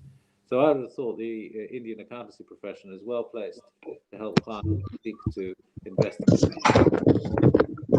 So on that front, Lord Lee, one quick question. Means you mentioned about UK companies happy to sell. So in terms of valuation, I know it's a bit technical. Means how does the valuation in the UK compare with companies when they sell in the US? Are sort of valuations a bit lower in the UK compared to the US? Very interesting question. There's not a huge difference, but there is some difference. Actually, in recent, it's difficult to tell because in recent times, valuations have been very difficult to determine, particularly tech companies. For us old-fashioned accountants, we thought maybe a multiple of 7 on profits or 8 on profits or even 10 was a good deal. But one often sees companies at the moment where they're achieving 2 or 3 times revenue, which is and more. So they can go out of the window. But generally speaking, UK companies are actually slightly more expensive than US companies, mainly to do with the ability for goodwill write-off and also the ability to finance transactions. Not much in it, but there is a strong culture in the UK and the US of seeking to sell a business seen as a sign of success rather than a sign of failure. And there is much more activity in the M&A markets in the UK than there is in any other country in Europe. And that's very interesting. The point sort of which we had sort of quickly discussed. India, both Indian investments businesses, as they are growing and as they are coming to from MSME, micro, small and medium, they're coming to the medium segment. They have the firepower to come and expand. So that will be music to a lot of people hearing this call, that UK companies are ready to sell, what's called a change of control. I think the other interesting point also, can you comment a bit about, with your experience and with FinCap being part of, leader in the AIM market, where do you see the company opportunity for Indian companies? Because a lot of these will be family-held companies to sort of get a bit of liquidity on the AIM market. So, Lordly, if you want to make some comments on that. Well, I have to be honest, the track record and history of Indian companies on AIM is not great. It hasn't been a great success. There's historic reasons for that. There's a lot of business in the UK to keep AIM busy. So I will be absolutely honest. I would suggest that people allow other companies to take the lead and allow for a few other companies to be successful before seeking to raise funds on AIM. There are, however, lots of other sources of liquidity in the UK. It's a very sophisticated financial services industry, and to the extent that if you are an Indian company seeking to make an acquisition in the UK, or indeed any other country of the world, one of the most important things you must do is finance that acquisition in the local currency to avoid exposure of currency movement. So you would want to get as much debt as you possibly could into an acquisition in the UK from local sources. And generally speaking, now is a good time to do that. Generally speaking, the banks are looking for business. And there is a huge range in the number of institutions offering debt for acquisitions in London at the moment, particularly London. There used to be only 4 banks in the UK, and 3 of them would probably say no, so you were stuck. Now there are literally dozens of organizations that have set up recently, including some run by some very successful British Indian entrepreneurs who are keen to lend money for such acquisitions. So the debt isn't a problem. The equity will be a little harder, and that probably has to be provided by those Indian entrepreneurial companies. If I could add to what Lord Lee said there. I mean, this week in the UK, it's FinTech Week. And there's been a huge celebration of the fact that London and the UK is becoming much more of the fintech capital of the world. And if we look at banks like Oak North Bank, for example, Rishi Khosla's bank, they are actively lending to the right businesses. So I entirely agree with what Lord Lee is saying, is that you may not see the family businesses, you won't see family businesses on AIM or IPO. However, in terms of the debt financing, let's take a company like VT Rice. VT Rice is one of the largest rice businesses in the world, based in the UK. What they're focusing on is increasing their own brand. But lending to those sorts of businesses is very possible, and banks are very keen to provide money to those businesses. So we see less, as Lord Lee is saying, in terms of the AIM and IPO markets with family-owned businesses. And I think there's a differentiation between family-owned businesses and Indian businesses. It's the family-owned businesses that we don't see as much as in terms of public listings. However, there's a lot of great Indian entrepreneurs who are using these schemes. The other good thing that I think we need to talk about here is the SEIS and EIS schemes, the Seed Enterprise and Enterprise Investment Schemes. These are pretty much very strong ways that the government is encouraging investors to support businesses, irrespective of sort of their background. But what they need to do is have that accreditation, which allows investors either 30% tax back or 50% tax back. And for the EIS investments, the enterprise investment schemes, companies here can raise up to £10 million, allowing investors to get a 30% back on the money that they put in. So I think those things are also worth consideration when we're looking at acquisitions and how businesses are growing here. That's very helpful. So just for the audience, EIS, so these EIS schemes offer a 30% tax shield. So you can offset it against your current income, and that lowers your overall tax bill in the UK. So I just want to pose to both you and Lord Lee another question. See, one of the other interesting dynamics which is happening is, in the last few years under the Modi government, India has come up with this liberalized remittance scheme. A significant amount of money is moving out of the country. And if I look at the last, and these are all RBI numbers, if you look at the last couple of years, nearly about $1 billion is coming out of India every year. And which basically, and the scheme is basically every resident Indian, provided there are certain criteria, you can send $250,000 out every year for certain criteria as investments, definitely for investments into any part of the world. I would assume in the living bridge of India and UK should be looking to how to attract that pot of money so that the funds can be parked here. So the question to both you and Lord Lee is, what kind of things should, let us say, amongst the members who are hearing this call today, and they have businesses, they have $1 million cash extra to sort of send, and they want to move their money out of the country for investment. What can UK offer in terms of what are the kind of, as a home for that money? And I think that people like to follow others. What you call is follow the herd concept when money moves. And $15 billion, about $12 to $15 billion of new money coming out of every year out of the country is a big amount. So both love to hear your comments and Lord Lee's comment on that. Sure. Lord Lee, do you want to take it first? Or? Sure. Well, we recognise that Indian entrepreneurs have the choice of any country in the world to invest in. So they need to know why UK. And it's worth commenting that the UK is ranked as the 6th easiest place to do business in the world. As it happens, India is ranked 62, but India is on a sharp rise up. UK is stable. And why is the UK ranked as the 6th easiest country in the world to do business? Well, we have a flexible labour market. It's easy both to hire and fire people. Most importantly, we have a world-class recognised rule of law. So you can take comfort knowing the rule of law is secure. We have incredible skills, expertise, and these are clustered. So we have clusters of skills, for example, of the aerospace industry in the Midlands, and the automobile industry in the Thames Valley, and so on. We have political stability, we have currency stability, we have an incredibly sophisticated financial services industry there to assist companies growing. We have relatively low corporate taxes, we have considerable research and development tax breaks, and becoming easier and easier planning laws to allow for development of businesses.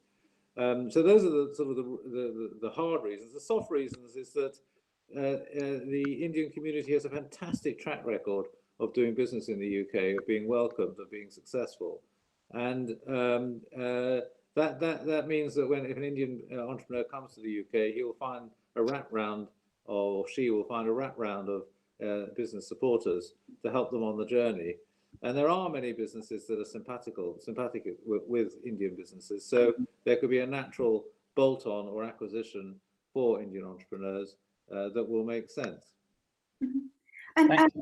Shalini, please go ahead. Yeah, Lord Lee, I absolutely agree with everything Lord Lee has just said. What I would add to that as well is I think within the UK, there are a lot of different networks, whether it's my organisation, E2E Exchange, we've got 24,000 members, there's the IOD, there's the British Chamber of Commerce, there's the Confederation of Business and Industry, and it's quite easy these days to be able to join these networks and actually understand how the how the land lies, what are the businesses out there. And if you're looking to invest in either startups or scale-ups, or even in a larger corporates through these networks, it's easy to make introductions. And I think it's a funny thing to say, but the fact that we're now all much more digital, like we're meeting for the first time, we've never met in person again, we're only meeting online. These technologies and the way we're doing business today makes it a lot easier to do your due diligence in terms of understanding the market and building your networks and building your connections. So I agree with Lord Lee that we are the 6th easiest place in the world to do business. And I would say that that's really because it is possible to build your networks here. And, you know, working with Loka, working with yourselves, we can make a lot of introductions for those people who want to explore investing in private companies. Yeah. No, that's fantastic. No, see, I think means I'm thinking of a scenario of a person, let us say in a small town like Coimbatore, have a business which does $10 million. He has $2 million to spend. And I think we need to sort of connect all these networks up. So let's post this call. Let's start thinking together what kind of action plan we can put in with the Institute, with Loka, with the other small industry association who've been part of this get together today, along with your support, your E2E, with Lord Lee's guidance and all what we can do. So Shalini, one quick question to you. You started by saying, you know, you do a deal maker for the UK government. Let us say some smart companies are hearing about this in India, what you do, what the UK government does. Can you give an example how you can help them and how they can sort of avail of a benefit of getting an innovation grant in the UK? Certainly, yes. So essentially what happens is that, let's say if they contact me, I can work with them as their deal maker for the UK government. And everything that they need, from where to be settled in the UK, to the bank account systems, to the visa support, to all the logistical support and introductions to corporate clients and small businesses, that is done via us as deal makers. We're funded by the government, so there is no cost to the Indian company who wants to explore setting up their headquarters here. Our criteria is, in terms of the deal maker role, is that they need to be potentially high growth tech businesses. You can be a small business, but with the ambition to be high growth and tech enabled. Outside of the deal maker role, I do something similar through E2E, where even if you're not looking to set up in the UK, but you want to increase your client base and you want to increase your exposure, that is part of what we do within my team at E2E. So that hopefully that answers your question then. That does. Lord Lee, anything you want to add, Lord Lee? Yes, I mean, obviously having a personal connection and an individual to help you through the maze is extremely valuable. And Shalini is a perfect example of that. I would, in the meantime, encourage people to go to www.great.gov.uk, which is surprisingly for a government, is a fantastic website. It really does answer lots of questions that you might have about investing in the UK, and it is impressive. So www.great.gov.uk. That's fantastic. Go ahead, Shalini. Can I add my website address as well? If you wanted to email me, it's shalini@exchange.com, but it's www.e2exchange.com. We will put both of these website addresses on the ICMA website post this, because we will put some of the presentations up on our website. So these will definitely be there. So any last words, Shalini, any last words, Lord Lee? The UK and India share a culture of the love of entrepreneurs and respect for entrepreneurs. So any entrepreneur coming to the UK will be greeted with a can-do, how can we help attitude. And I'd encourage anyone who's minded to invest in the UK or have joint ventures or partnerships with British businesses to investigate it, because you'll be very welcome. Shalini, anything from you? Yes, certainly. Well, I always give the example that India is probably the most entrepreneurial country in the world. You know, you can be driving a taxi and you have a business on the side, and it's been born out of need. And it's amazing to see how entrepreneurial our youth in India is. So we want to encourage more of them to come to the UK, bring that energy, bring that intellect and their intelligence and work with us more closely in the UK. So we want to keep building the great work that you're doing, Udayan, and also with the UK IBC and other organizations, bilateral trade between India and the UK. And I think the Prime Minister is very, very keen on that as well, as he's spoken about recently. Thank you very much, Shalini. Thank you very much, Lord Lee. I think your views will be sort of welcome. Anirban, this is Salunke speaking.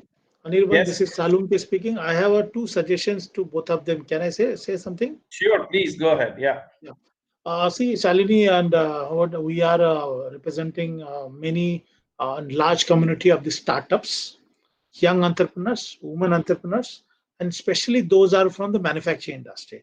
Because I am representing SME Chamber of India as a president, and we are focusing more on how we can connect the Indian SMEs, Indian startups, Indian women and young entrepreneurs to the UK. We have set up one unique platform, and I would like to suggest that those are UK companies or UK organizations or the funds, if they are looking any particular investment plans in India, private equity, venture capital, or if they are looking to sell their advanced technology, unique technology, affordable technology, and patented technology. So we have a large number of members. They have shown interest. I can connect with the companies. Those are looking to explore new business opportunity, collaboration, joint venture, alliance, strategic alliance like a marketing, cooperation, contract manufacturing. Because I focus more on the manufacturing, and I connect the startups from the global community that they are providing support services to SMEs. There they can get and they get explore more business opportunity. Thank you. I think that can be great, and I think post this call will facilitate that, Shalini. Thank you. I really appreciate that. Thank you very much. Thank you, Lord Lee. Thank you. Thank you. Thank you. So, can we now request Yoginder? Can you connect us to Farzana right now, please? I think Farzana. Apologies that we had to reschedule it given the diary challenges Lord Lee had. Can you sort of tell us how Scotland is an interesting destination for investment and how Scotland and UK can have mutual benefits, please? Certainly, thank you very much. And can you hear and see me, right? We can see you very well. We can see you, yes. Great. Okay, I am just going to set up my presentation. Okay, I see that there. Fantastic.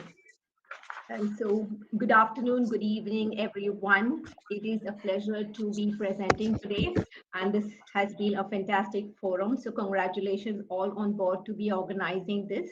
I am Dr. Farzana Lakrawala, a part of Scottish Development International, that is the international arm of the Scottish Government Economic Development Agency. I am based in Mumbai, India, and my role is focused on supporting, encouraging companies to locate or invest in Scotland. So my presentation over here will be focused on opportunity areas or rather business opportunities in Scotland, particularly energy, but also would talk about what that would mean to you or to your company. Next slide, please. Yoginder, next slide, please. So Scotland is a small country with a population of 5.5 million, but we say it is a small country creating big impact. It has an excellent workforce of 3 million. And the focus being a small country is really important that we focus on our strengths, the strengths that bring economic benefits and that have a huge global impact. The areas that are really focused on in Scotland, some of them are energy, technology, financial services, and health tech. Next slide, please. Okay, so Scotland has always been at the forefront of innovation. It has been a powerhouse of innovation, right from the innovation of the bicycle, the tire, the penicillin, Dolly the sheep, if many of you may have heard, or Skyscanner, that is a tech unicorn today, or the first floating wind farm. And the list is And there is a long list to this, and there is a particular reason why Scotland punches above its weight in innovation. Their strong pillars supporting innovation is the strong academic excellence that exists within Scotland. In combination with this is the collaborative environment, a collaborative environment between industry, academia, as well as the government policies.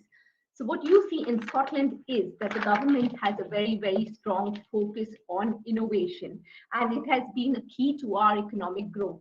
And nearly almost all our policies are focused on supporting innovation. Along with the strong academic excellence that exists within Scotland, there are policies that support innovation, but there are also strong funding mechanisms. Funding mechanisms that are particularly focused on early startup innovation, helping entrepreneurs to move their early set of innovation from innovation to setting up a company and commercialization. And now it's not just policy. You see on these slides, I have listed a number of incubators, accelerators. So they're just numbers here, and I can provide you a list of them. But what these numbers indicate is that there are private sector organizations within Scotland that support early startup and the growth of early startup from, again, moving innovation to commercialization. And a big example of that is the largest startup incubator, Codebase, is based in Scotland. And many regions across EU are learning from this model and how do they adapt to this incubator that is based in Scotland. Brexit and COVID has been a huge challenge, but Scotland has been doing well. You see numbers out there. So Scotland has had a steady stream of investment coming in despite of Brexit and COVID. And that talks a lot about what we as an ecosystem can do. And these numbers are driven towards particular sectors or targets. Next slide, please. Okay. What I really want to talk about right now is the energy sector within Scotland. And I know earlier on in the presentation, there was interest in understanding the energy sector. As you know, Scotland is a land of natural resources. It has been doing very well when it comes to oil and gas for a number of years now. But we recognize that there is a need now to protect this pristine environment in Scotland. There is a need to that we create policies. There's a need that we create policies to address the climate change agenda.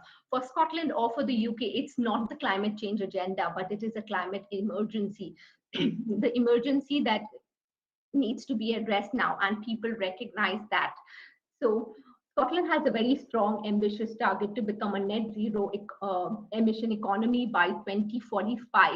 What does this mean? Is this just a target? No, it's not a target. There is a policy backing this target.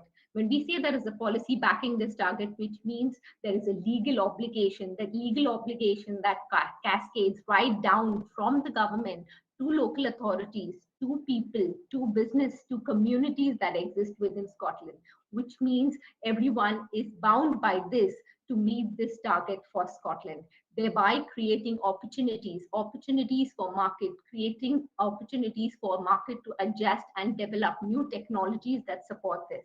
So if you're looking at 50% of the total energy consumption to be met by renewable resources by 2030, this means that there needs to be new systems. For example, look at heat pumps. The heat pumps that today are driven by using natural gases, reduce that to using hydrogen or low carbon emission. An ambitious target where we are aiming towards generate electricity to renewable resources, move from production of 1 gigawatt to 10 gigawatt. It means there needs to be companies that can come and exploit this opportunity within Scotland. And when we talk about all these opportunities, it means companies that are there in the green tech, with the green agenda. There is a huge market in Scotland. That market is going to happen now, and it is the right time to come to Scotland to explore these opportunities, but an environment and an ecosystem that supports innovation through government and business policies, but as well as through a steady stream of investments. Then again, I have highlighted digital and some opportunities in the health tech. But what I really want to make a point here is it's not only about doing R&D. It is doing R&D that addresses business needs. It is doing R&D that addresses the market needs that are driven by policy and for the greater good. Next slide, please. This is just a bit of information about Scottish Development International. I mentioned about it in my introduction, but the role of Scottish Development International, it has a two-way key. One is to support businesses in Scotland to internationalize, that is move globally.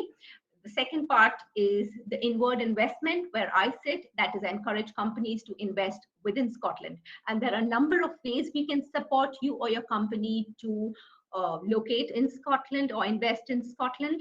Or for example, we can help you find the right location, a right incubator or accelerator. We can help support and guide in finding the right partners or academia to conduct your research. We can help advise on certain funding needs.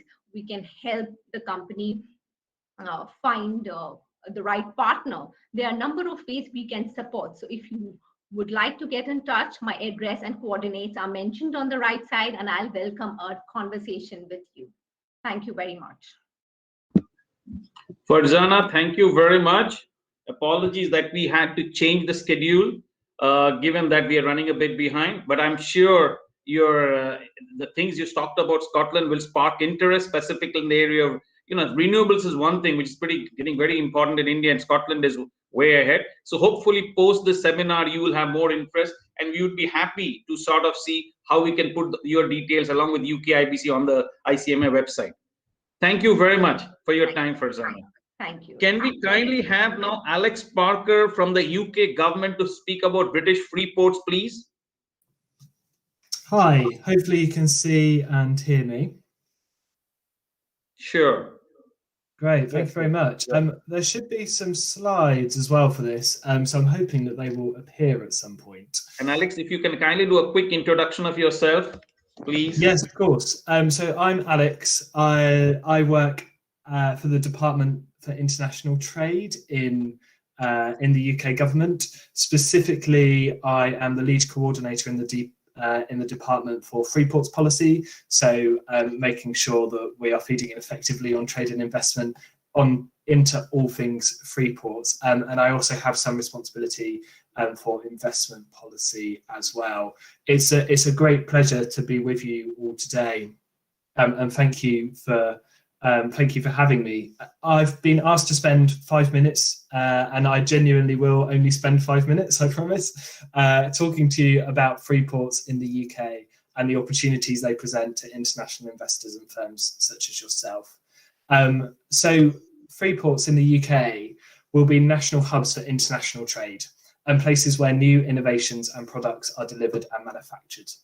We hope that they will attract new businesses, drive investment and spread opportunities to all regions across the UK. Earlier this year, a competitive bidding process for Freeport status concluded, and the Chancellor of the Exchequer announced 8 new Freeport locations in England. And as you can see from the map on the screen, they're spread right across all regions of England and are centred around existing ports of entry with clear links to international markets. Subject to agreeing their governance arrangements and successfully completing their business cases, these 8 free ports will start to begin operations from later this year.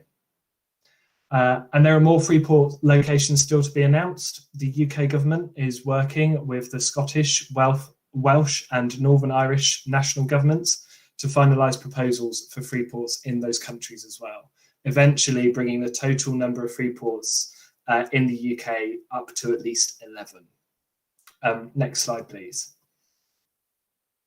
So what do you need to know about these ports? The diagram on the screen shows 3 key elements that are present in each free port location. The exact geographies differ, but this is a really good example diagram to look at. The outer boundary, that's the black dotted line that you can see in the diagram, shows the outer limit of the free port location. But importantly, it just defines the total distance between the different sites within a free port, and it doesn't represent a physical boundary. It's It is this outer boundary that we refer to when we talk about a free port location in its totality, not just the port itself, which is just one element of the free port location.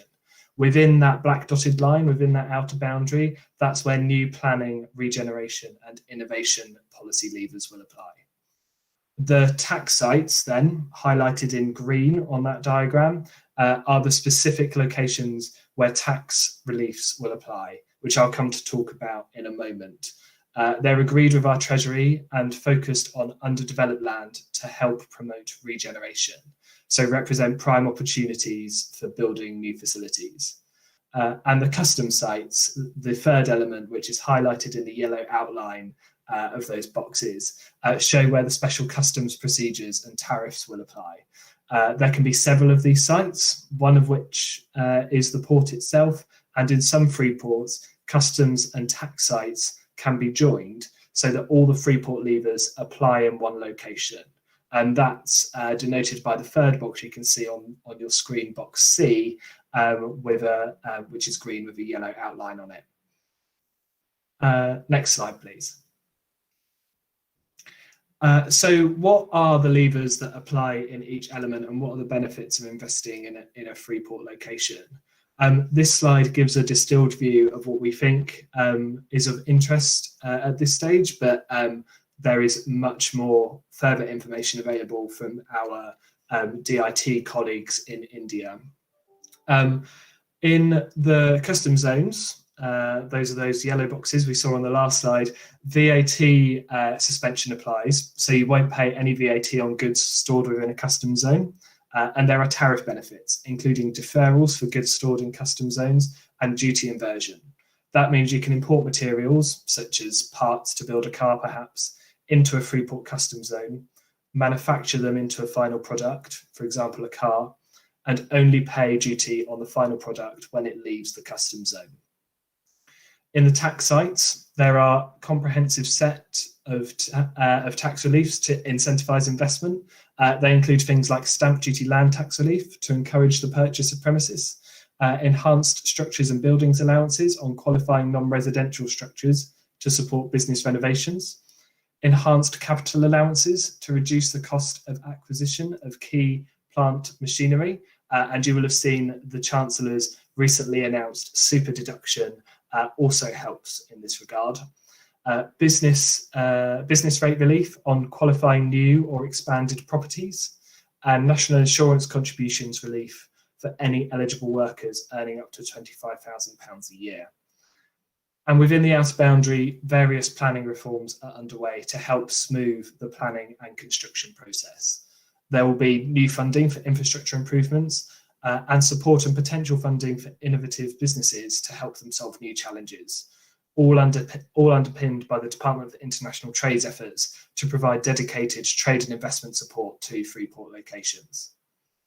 I realised that was a very, very quick rattle through what free ports are and their benefits, and it's a lot to take in. I hope that was helpful. But if you do have any questions, you can contact the local DIT team, who will be able to direct you accordingly and will be able to get in touch with me to answer your questions as well. Thank you. Alex, thank you very much. I think it's a fast presentation with a lot of content. But I think India has the SEZ equivalent, special export zones. So I think a lot of people in the Indian context are aware of this. And I think specifically from the manufacturing sector, this will be very useful. So Alex, thank you very much for your time. Team, we are running a bit behind time. Can we now request, is Daniel? Can we now request Professor Sanjeet Basu to say a few words, please?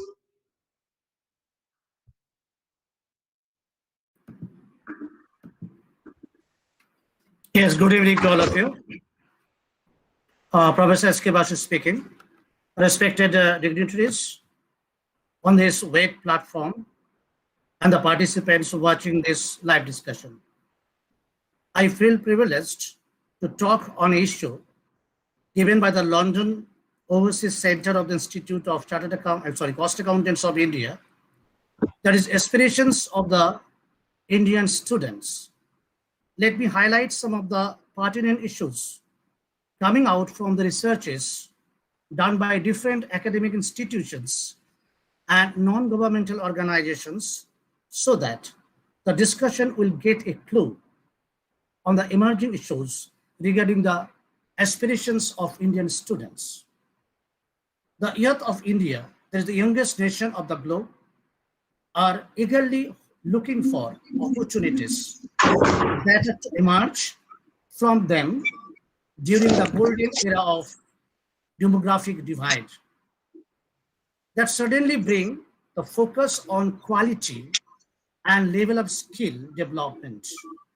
It is a time now to attempt to gain a better understanding of students' aspirations, awareness levels, sources of information, and the factors that influence their education and career choices.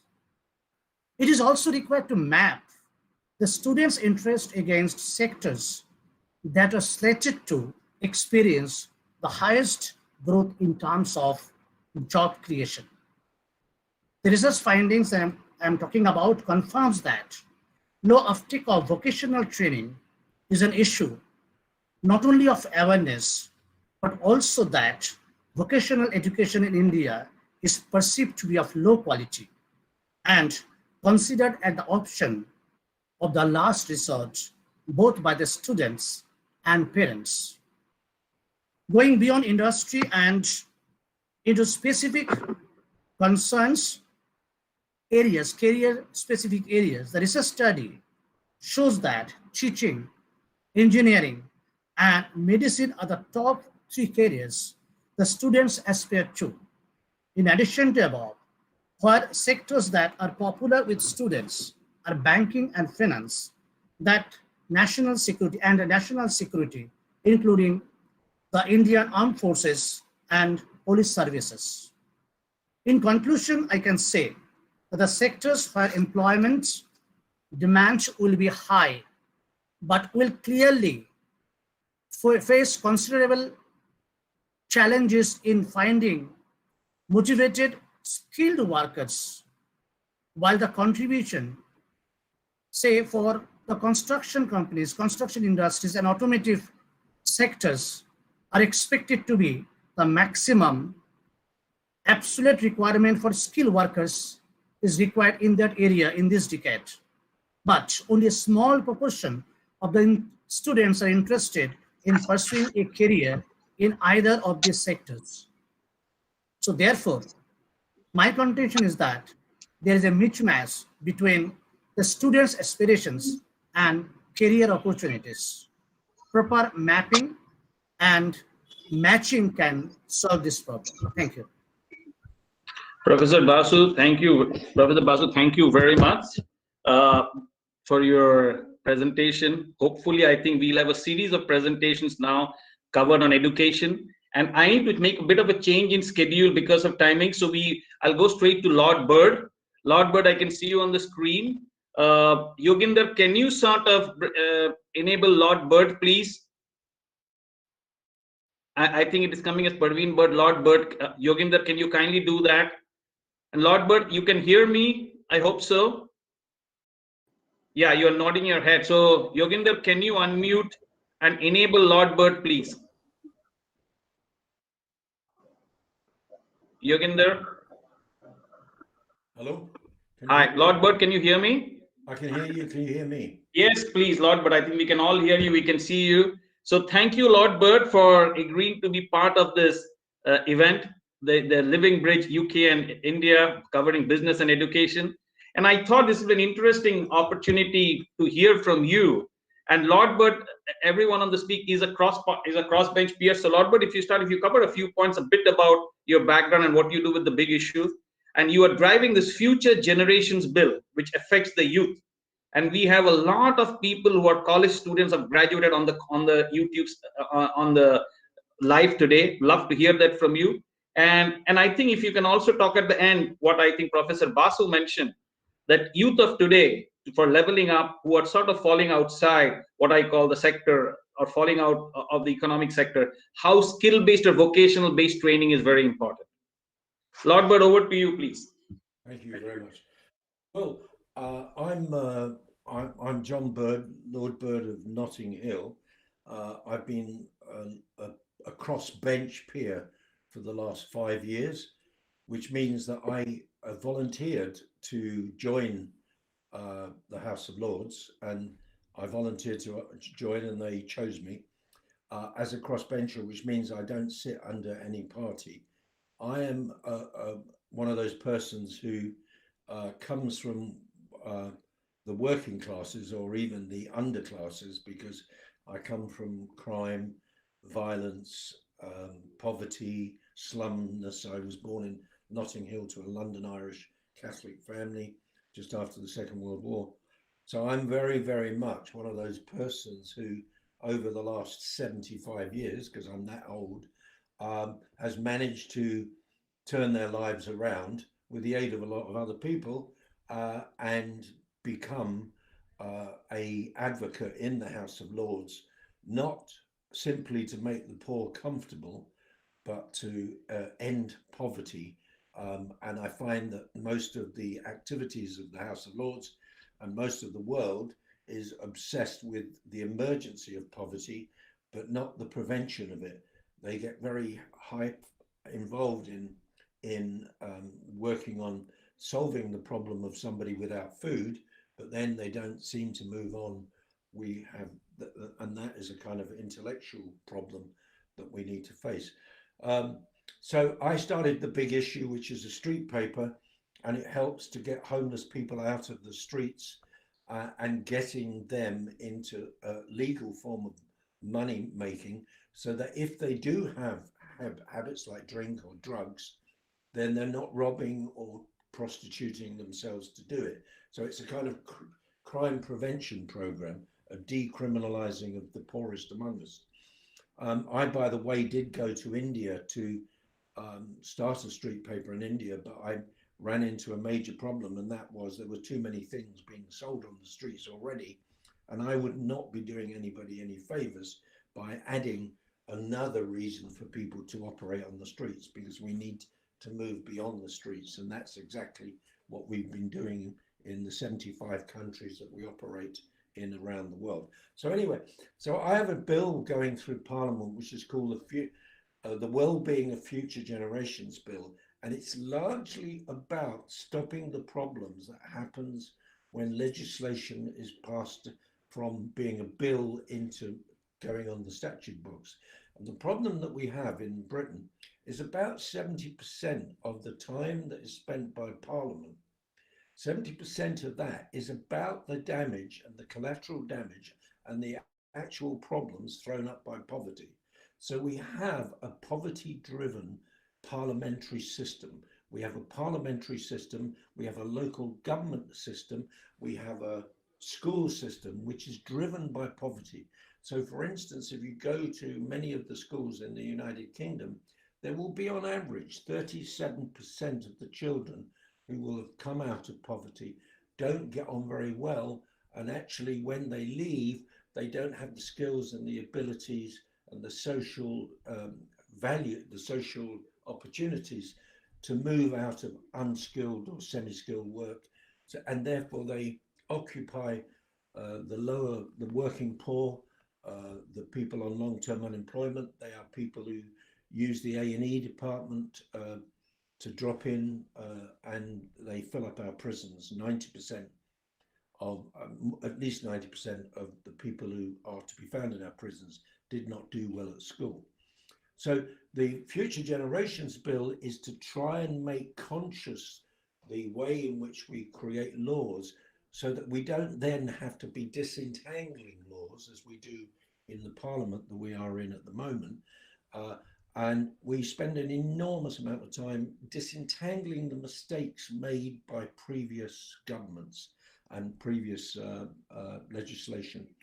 So the Future Generations Bill is to in a sense make Parliament grow up, make the process of building bills into law grow up.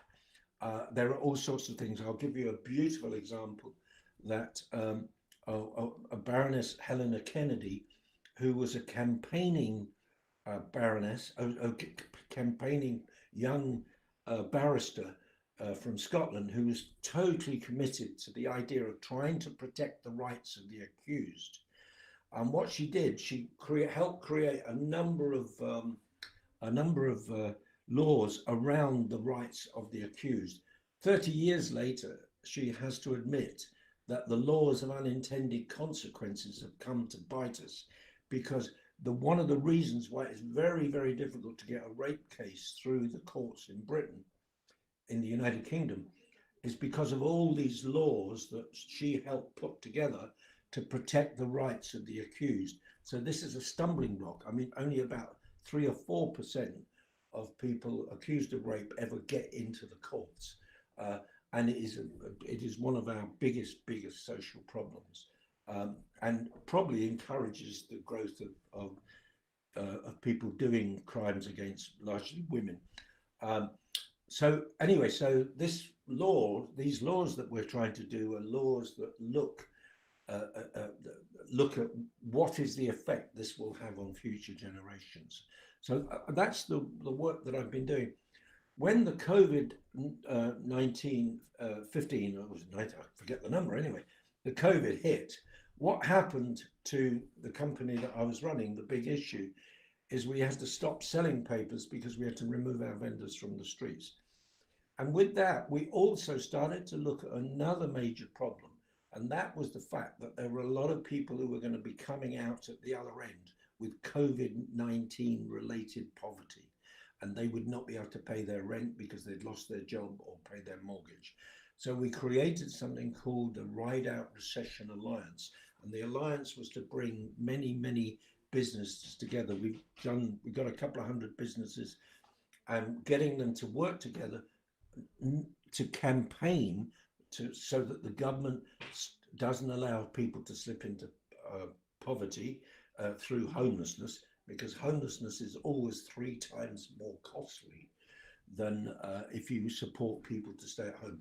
But one of the big things we did, and we were unique in this, and the government is now imitating us, is we started to campaign to get upskilling of people who were on furlough, upskilling of people who would be made unemployed, upskilling of people so that they could get a job that would push up the amount of money that they could earn, so that they could, in a sense, move themselves out of being the working poor, or even, we have a very large hospitality industry, and the wages that hospitality industry are very low.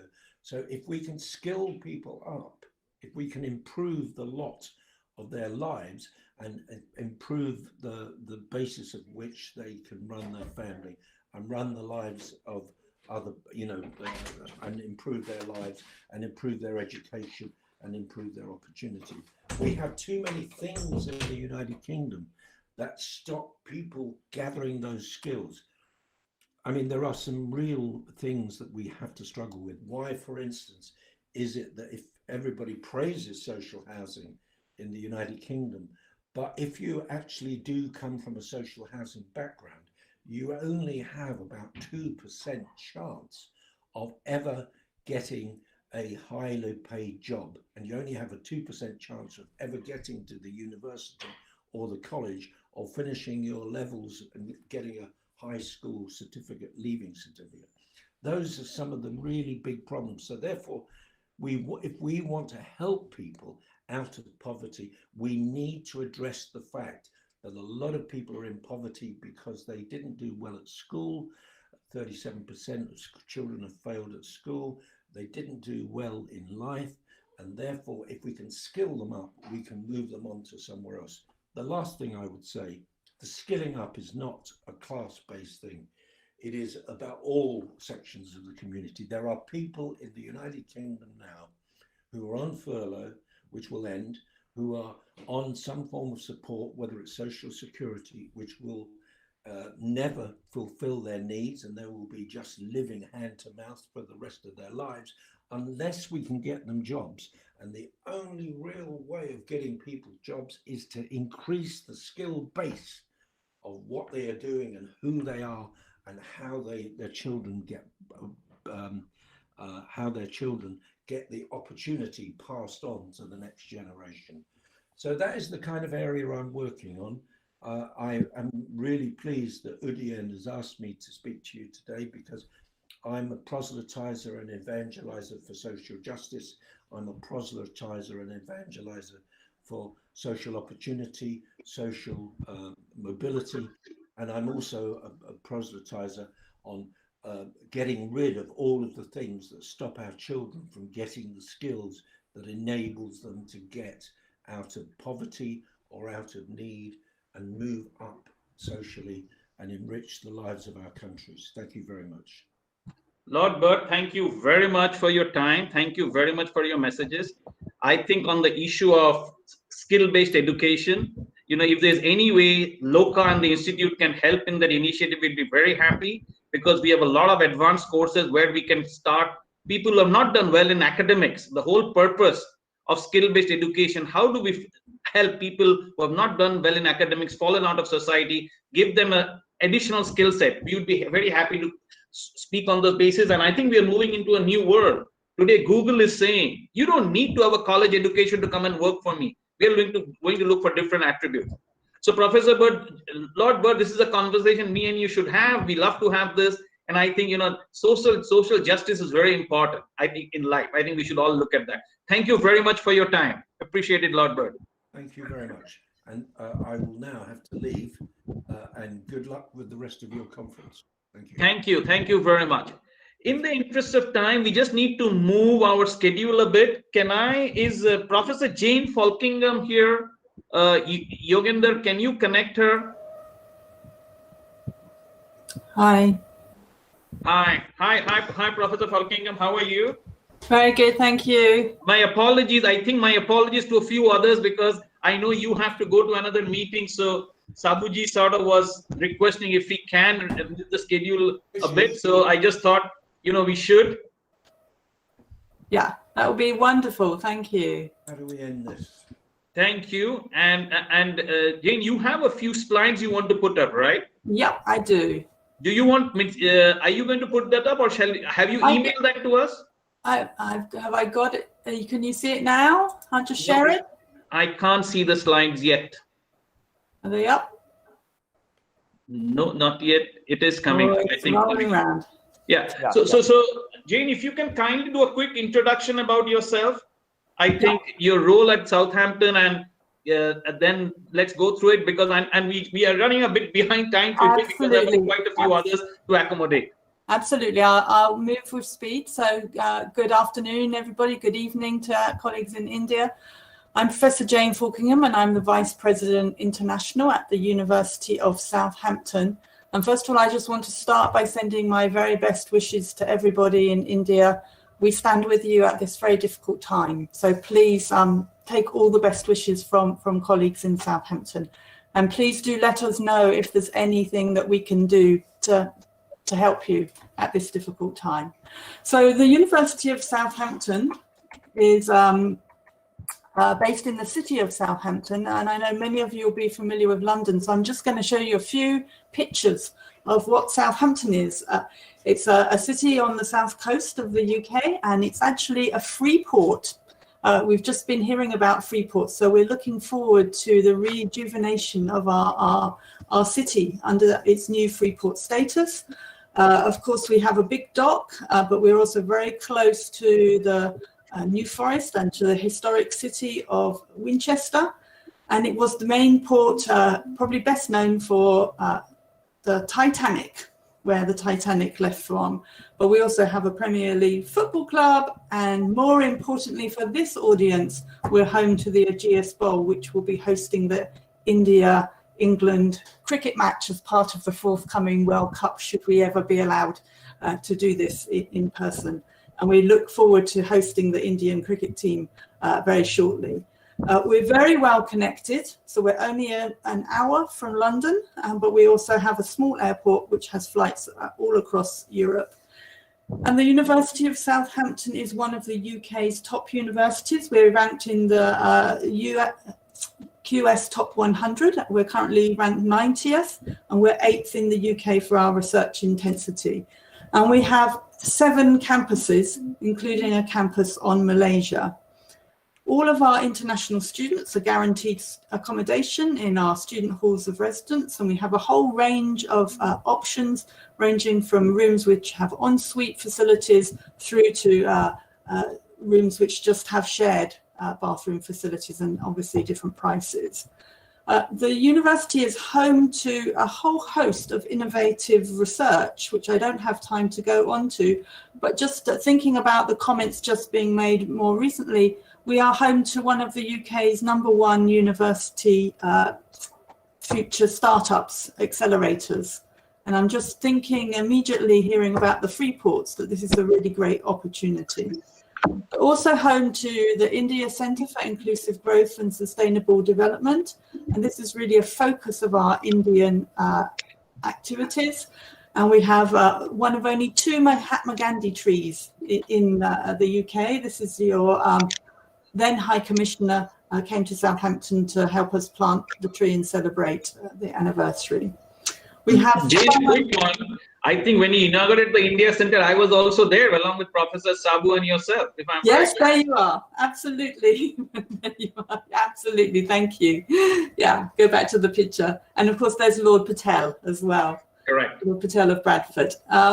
We have 5 faculties within the university, and as well as being Vice President International, I am also currently the Dean of the Faculty of Social Sciences, which is very relevant for this audience. Within social sciences, we have 5 schools. We have the Law School, the School of Economic, Social and Political Science, the Business School, Mathematical Sciences and Education. And we are the only faculty in the UK, a faculty of social sciences, that mathematics is in that faculty. Everywhere else, mathematics is sitting in the sciences, normally along with the physical sciences. Our mathematicians chose to join the Faculty of Social Sciences because they saw that mathematics was central to solving some of the major problems that society is facing today. And what that has led to is a whole host of new degree programs and really great opportunities for students, where they can be taught by people who are both experts in business and also experts in mathematics. So some of our degrees I'll come on to in a moment. We have just opened last year a brand new £50 million learning and teaching centre. We had about 3 weeks of teaching in it, and then unfortunately COVID hit. We're not currently teaching on campus, but we hope very much to be back there very soon. If you come to Southampton and study in social sciences and you take economics or business studies, we do have a Bloomberg trading suite. And we're also accredited we hold a host of accreditations, including we're also recognized by the Chartered Institute. We're in conversation with Locker at the moment around putting in place an agreement whereby members from your organization can come to Southampton and study for a 1-year degree in a whole range of different areas, which will be of interest to your members, such as finance and econometrics, or data and decision, or actuarial science. And we're in discussions around some advantageous financial agreements to those students. They haven't yet been confirmed, so I'm not in a position to give you the details, but just to say we very much are looking forward to working with Locker to land this deal. And as part of that, not only will there be a financial advantage, there will also be support to fast track your admissions applications, pre-departure orientation and taster lectures. And when you come to Southampton, there'll be wider international networking opportunities and dedicated services and career support. And of course, also opportunities to engage with our University India Centre activities. So I think I've taken up most of my time. This is just to highlight the LSC in Actuarial Sciences, which is recognised. Also our CORMSIS Centre, which currently is linking with businesses in China and India. And I think I've had my 10 minutes. So thank you very much for your attention. So Jane, let me just summarize the last couple of slides you said, specifically to the student audience, who are not the student, the post-qualified inter and the cost accountants who just qualified who are listening to this. I had the privilege of presenting today to the graduating class of cost accountants day before yesterday. We had 1,500 students, and one of the key questions coming up was, can we study in the UK this year? And these are all qualified cost accountants. So my message to everyone is, LOCA and Southampton are having discussions. How can we fast track processes for people who are qualified cost accountants and qualified inter, so that and in specifically 3 or 4 courses.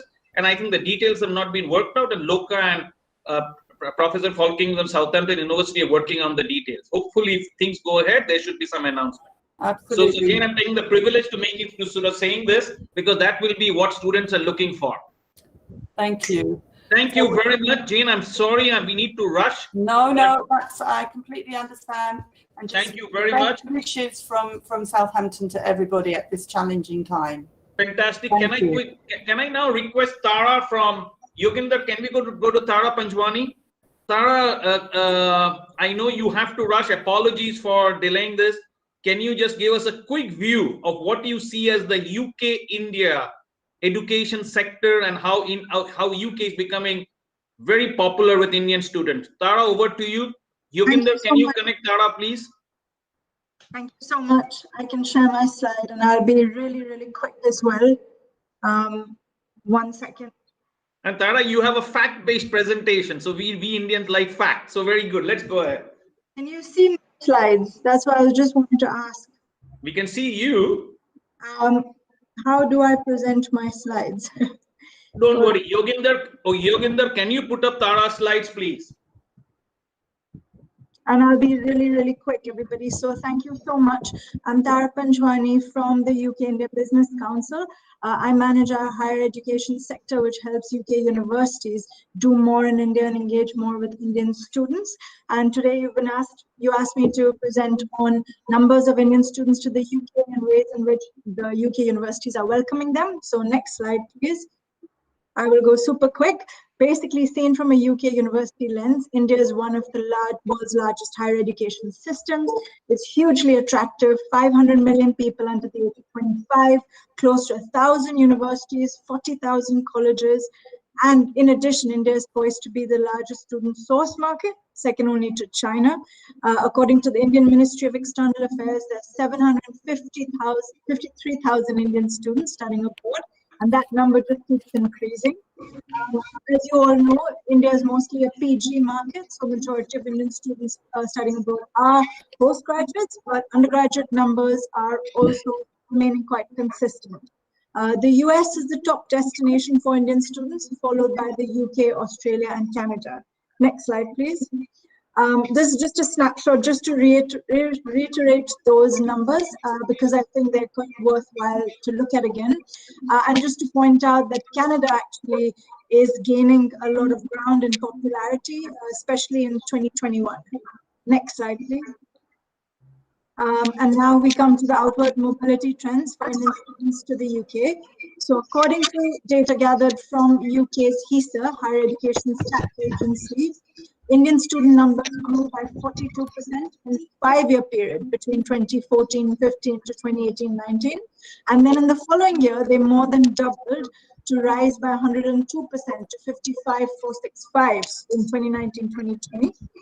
So that was an exponential leap. And in terms of visas, as per recent data gathered from the Office of National Statistics, Indian nationals accounted for 17% of the total visas, and that hit a total of 49,844 grants in the latest year, which has been a continuous rise. Next slide, please. So this just shows you this exponential leap in 2019-2020, and that was mostly attributed to the introduction of the graduate immigration route, which allows students to stay after those studies, to stay and work in the UK for 2 or 3 years. And that's why this number went up as much. Next slide, please. And also in the over the course of the 5 years, what is interesting is that there's been a trend reversal in terms of the courses chosen by Indian students. So there's been basically a decline in the more previously popular courses of business administration, engineering, technology, moving towards more diverse courses such as social studies, biological sciences, law, architecture, etc. So that was quite interesting. And in addition, the PG level, there's been that increase in social studies, languages, and law for 5 years as well. So yeah, next slide, please. And then, of course, the pandemic struck and it impacted the higher education sector hugely and impacted the numbers of Indian students coming to the UK. But the good news on the positive side, as per a British Council survey of education agents, which was taken a few months ago, applications to the UK continued to rise, even if while they declined for other competitor countries. And that was really good. And that, I think, can be attributed to the fact that the UK has shown to have a much more open policy on entry of overseas students, especially compared to countries like Australia and New Zealand and the US. And also, as I mentioned before, the graduate immigration route was a major factor in attracting them, while the US continues to be more restrictive. And then finally, how can we forget the innovative measures being taken by UK universities to support international and Indian students? I'm just going to sum it up because I think my colleague David from Nottingham was supposed to kind of speak about what Nottingham is doing. But if he comes on a bit later, he can share that. I'm just going to do a collective overview of what UK universities have been doing. Next slide, please. So here you go, basically how the UK higher education sector responded to the coronavirus crisis. Oh, David's there. Okay, great. So here you can see that there was a range of dedicated support measures for Indian students, like staggered and later dates, online tools and technology, blended learning options, a 24/7 helpline, accommodating all their individual circumstances. And then, you know, obviously there are some exemplary support examples like the University of Bolton, which actually arranged chartered flights to fly in students from India, China, and Africa, and then also organize airport pickup, onward travel, quarantine support. Basically, the UK sector remained flexible, agile, responsible, done their very best to welcome and assist Indian students, and I hope that provides reassurance to all of you out there about how much the UK wants to welcome Indian students. So now, then, you know, I was going to pass it to David, but I will let you tell me who's next. Thank you so much, everyone. Tara, thank you very much for your time. I think you have presented real facts, which shows why UK is becoming very attractive. David, we just need to bring in Daniel, I think from the UK Home Office. We'll do Daniel and then we'll do David. So Daniel, over to you. Yoginder, can you kindly bring in Daniel Petriello? Because he is from the UK Home Office. He's going to talk about visas and everything. We're all eagerly waiting to hear. Okay, thank you very much. Daniel, may I make a couple of suggestions? I think you are going to, I've seen your presentation. One of the things you should also add in the end, for investment visas, you know, what those schemes are, because we have a lot of business guys on the call today who are flush with cash. They can move money outside the country. So instead of moving money to Dubai, do they want to bring it to London? Just sort of think about that. Can you hear me? Can I check? Yes, we can hear you. Okay. Well, thank you very much for the invitation to speak to you today. So my name is Dan Petriello. I work on the Home Office's external engagement team. I'm going to give you a quick overview of the new immigration system. I'm conscious of time, so I think we want to spend some time on the graduate route, which obviously really links to some of the topics that you've already discussed today. Sure. If you want to jump ahead to the next slide, please, and again. And the next slide again, please. So the student route was actually the first route of our new points-based system to open. That opened in October of last year. It's based on the previous Tier 4 route, which was working well. Now, there is no limit on the number of international students who can come to the UK. In fact, the UK government's ambition is to increase the number of international students to 600,000 by 2030. And students come under the points-based system if they have an offer from an approved education institution, they speak English and are able to support themselves, they will get the required number of points. We go on to the next slide, please. Daniel, can I just summarize that? Very important. So the criteria you're saying is an admission, they have the funding to support themselves, and they can speak English, which basically means they pass one of those English tests, right? Like TOEFL or TOEFL. Absolutely. Okay, so if you it have just those goes into, criteria, you can come in. Yep. Fantastic. It actually goes into it a little bit more detail on this slide here. So it's sorry, the previous slide, go back. That was the one, this one. So everyone needs to be issued with a certificate of acceptance of studies that to show that they've been given an unconditional offer. It's the same English language requirement as before for that tier 4 route. You will have to pay the application fee and the immigration health surcharge, although it is set at a discounted rate. And students obviously have to submit their biometrics, and we do all our regular checks that we do, and you have to be a genuine student. But if we go on to the next slide, please. So in terms of changes to the previous system, so applying for further permission as a student in the UK is permitted at any level with any sponsor, providing that the academic progression requirements are met and the new course commences within 28 days of the expiry of their current permission. Applications for entry clearance can be made up to 6 months before the course starts, and study time limits are no longer applied to study above degree level, though they still do remain for degree level and below. Students applying to study on a course at degree level or above with a track record of compliance don't routinely need to provide academic documents used to obtain an offer of study, or however UK visas and immigration may request them. And students applying for permission inside the UK who've held a visa for 12 months or longer immediately prior to that application don't need to show they've got evidence of funds.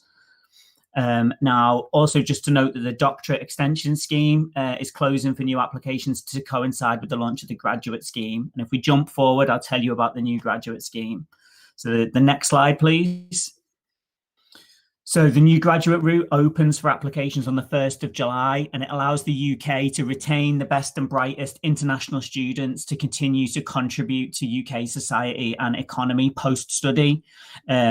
The new graduate route shows the government is continuing to deliver on its points-based immigration system and attracting talent, and ensure that businesses in the UK can continue to recruit the most highly qualified from around the world. So if we go on to the next slide, please. So some core principles of the scheme. So graduates need to pay for the application fee and the immigration health surcharge. Again, they need to submit their biometrics and undergo suitability requirements. But to work on the graduate route, you don't require sponsorship. If you've completed a degree or a PhD at an institution with a good track record of compliance, you can stay in the UK for 2 or 3 years and work at any skill level. There's no salary requirements there. And graduates must apply whilst they have their existing permission as a student. If you go on to the next slide, I'll tell you the requirements.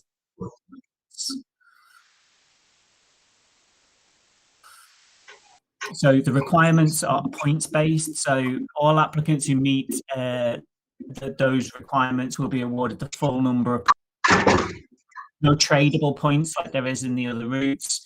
But graduates will need to have completed a minimum of a year in the UK if studying on courses longer than 12 months in length, or the entirety of their course in the UK if they're studying for a course that's less than 12 months. The applicant must have completed the qualification that their certificate was issued for. And if the applicant has been sponsored by a government body or another international sponsorship agency on their current student visa, they must have permission from their financial sponsor to make an application to remain in the UK. If you go on to the next slide, please. So graduates are permitted to work at any skill level and in any profession other than work as a professional sports person. Whilst they're on the graduate visa, they have no recourse to public funds. Supplementary study is allowed, but not at a student sponsor on a course type permitted under the student route. You're not allowed to study at state schools. Dependents already in the UK as a student dependent may apply as a dependent of the graduate at the same time, but there's no new joining dependents permitted under the graduate route. And switching into work routes will be permitted if suitable employment under the skilled worker route is found. So that's kind of a quick run through the graduate route. And then I just thought I'd quickly go through a couple of the other routes that you might want to be aware of. So we go on to Daniel, I think this is very important. Can we just pause and let me ask a few questions for the audience? So let's go through this. So when you define graduate, does it mean masters or does it mean bachelors also? What do you mean by that word graduate? Yeah, it means both. It means both. It means so both. if you graduate with a bachelor's, you can stay for 2 years and work at any skill level. If you graduate with a PhD, you can work for 3 years at any skill level. Okay. Now the other question is, when you come in as a student, as you said, to you need to have an employer, you need to have a sponsorship, proof of funds, and the English test to get into the UK in any university, whether it be undergrad or postgraduate. While the student or the individual is working studying as a student, let us say the 4-year undergrad program or the 1-year master's program, can the student do, is the student under the visa rules allowed to do part-time work? Yeah, they can do part-time work. I think I've got one of my colleagues from student policy on the line. Owen, do you want to say how long they can work? Okay, but they can work. I'm assuming it will be capped to 10 to 15. It's part-time work they can only do, right? Because they're studying and they're working as a student. Okay, so now when they graduate, whether it be an undergrad degree, bachelor's or a master's, the new employer can the new employer automatically employ them for 2 years, or do they have to go to the home office and get some further details? No, so under their graduate visa, they will have a right to work that they can demonstrate with their employer. Their employer does not need to be a sponsor. They don't need to get a sponsorship license. They don't need to sponsor them to work there. They can just work for 2 years at any skill level. Okay. And the other thing you mentioned also, when you sort of initially come into the country, when you want to get an initial visa, again, you mentioned they should have the adequate funds to support themselves. Do they have to show that they have funds for the whole 3 years or 1 year or for a period? Is there any criteria there when you sort of get the visa as a student visa? So the financial, hang on just 1 second. So it's for the first academic year.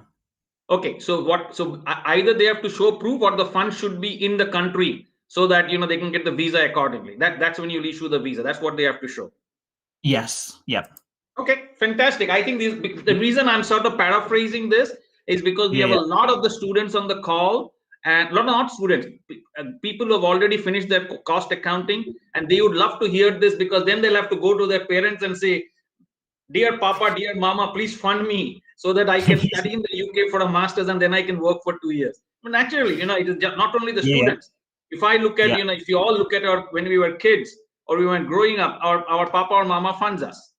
So anyway, so I think let's move ahead, Daniel. Yeah. Okay, good stuff. Thank you. So basically, this is the new flagship work route for the UK. And the key thing is that this is really leveling up in terms of now applications to come and work in the UK. It's based on the skills that you can bring to the UK rather than where your passport is from. So anyone coming to the work to the UK for work needs to demonstrate they meet the same specific set of requirements for which they will score points. Now, compared to the previous tier 2 route for work, it gives employers increased flexibility by allowing applicants to trade points if they've got relevant qualifications or work in a job that's on the UK shortage occupation list. So the core requirements are that they must have an offer of a job from an approved sponsor. They must speak English to an acceptable standard. There'll be a criminality threshold. The job must be at a minimum skill level. So in the UK, that's RQF level 3 and above. So that's A-level equivalent qualification and above. That's not to say that the worker themselves needs to hold that formal qualification. It's the job that they're coming to do. It's the skill of the job, which is important. And they must meet the required salary for the job. Now, that will either be our general salary threshold, which on the advice of the Independent Migration Advisory Committee, we have brought down to £25,600, or it will be the going rate for the job if that's higher than the general salary threshold in the UK. So in terms of the previous tier 2 route, the differences are that there's the cap on numbers on these routes has been suspended. There's no longer a resident labour market test, which has been removed. I've mentioned that skills threshold that's been expanded and the salary threshold brought down. And then the big new feature is tradable points, which I'll talk you through in a second. Also, the 12-month cooling off period and the 6-year maximum length of stay within the skilled work routes have been removed. This is extremely generous. This is extremely generous in terms of what the government is doing.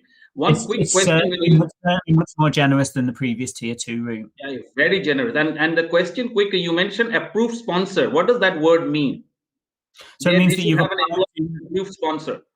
Yeah, it means that you've applied to the Home Office and you'll be designated as a Home Office sponsor. So a business will, first thing they'll do is they'll check that the types of vacancies they're looking to fill are eligible for one of our sponsor licenses. And then they go online, they'll have to provide evidence as to what their kind of business is, financial records. They'll have to give access, tell us who's going to access the Home Office sponsor system. That's the process of becoming a sponsor. Okay, fantastic. Let's move ahead. Okay, so when we talk about points-based system, what do we actually mean? So for a skilled worker visa, you need to score 70 points. So by meeting those mandatory criteria, so you've got a job offer from an approved sponsor, it's at the right skill level, and you meet the English language requirement, you score 50 points. Now, to qualify for a skilled worker visa, you've got to obtain a further 20 tradable points, and you can get those points through a combination of points for your salary, a job on the UK shortage occupation list, or a relevant qualification. Now, again, we set out the different salary levels for the different professions. They're an annex of our immigration rules. They're available on gov.uk. So, for instance, like a civil engineer is required to earn £35,000 because that is the going rate for that profession in the UK. So that's higher than that general salary threshold.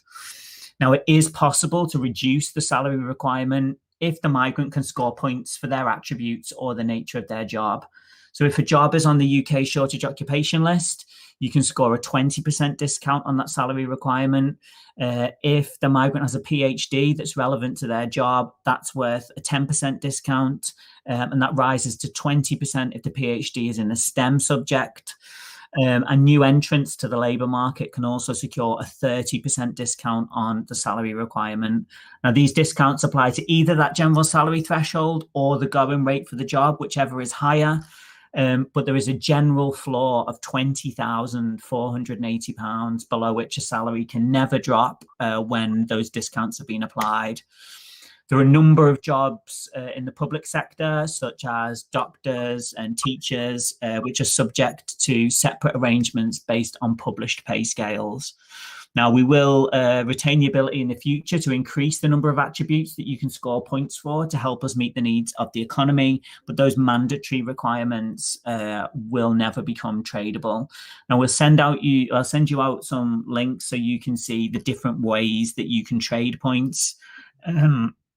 Rather than go through them all on slides, but I'll go through some of the other routes now, if that's okay. Yes, please. Okay, so this is for highly skilled. So this is our global talent route. This is for the most highly skilled workers who can achieve the required level of points, can come to the UK without a job offer if they are endorsed by a Home Office recognised endorsing body. And there's a list available of Home Office recognised endorsing bodies on gov.uk. This route is designed to attract global leaders and the best and brightest in science, humanities, engineering, the arts, and digital technology.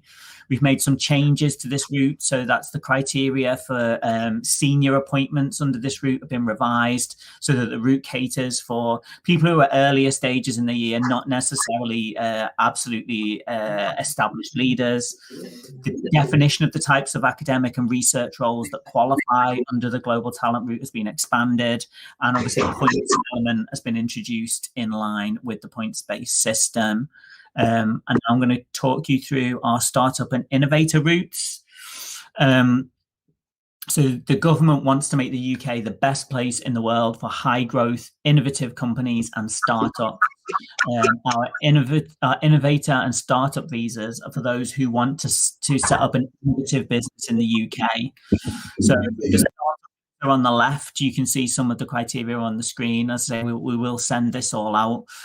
So you can see the eligibility requirements are there.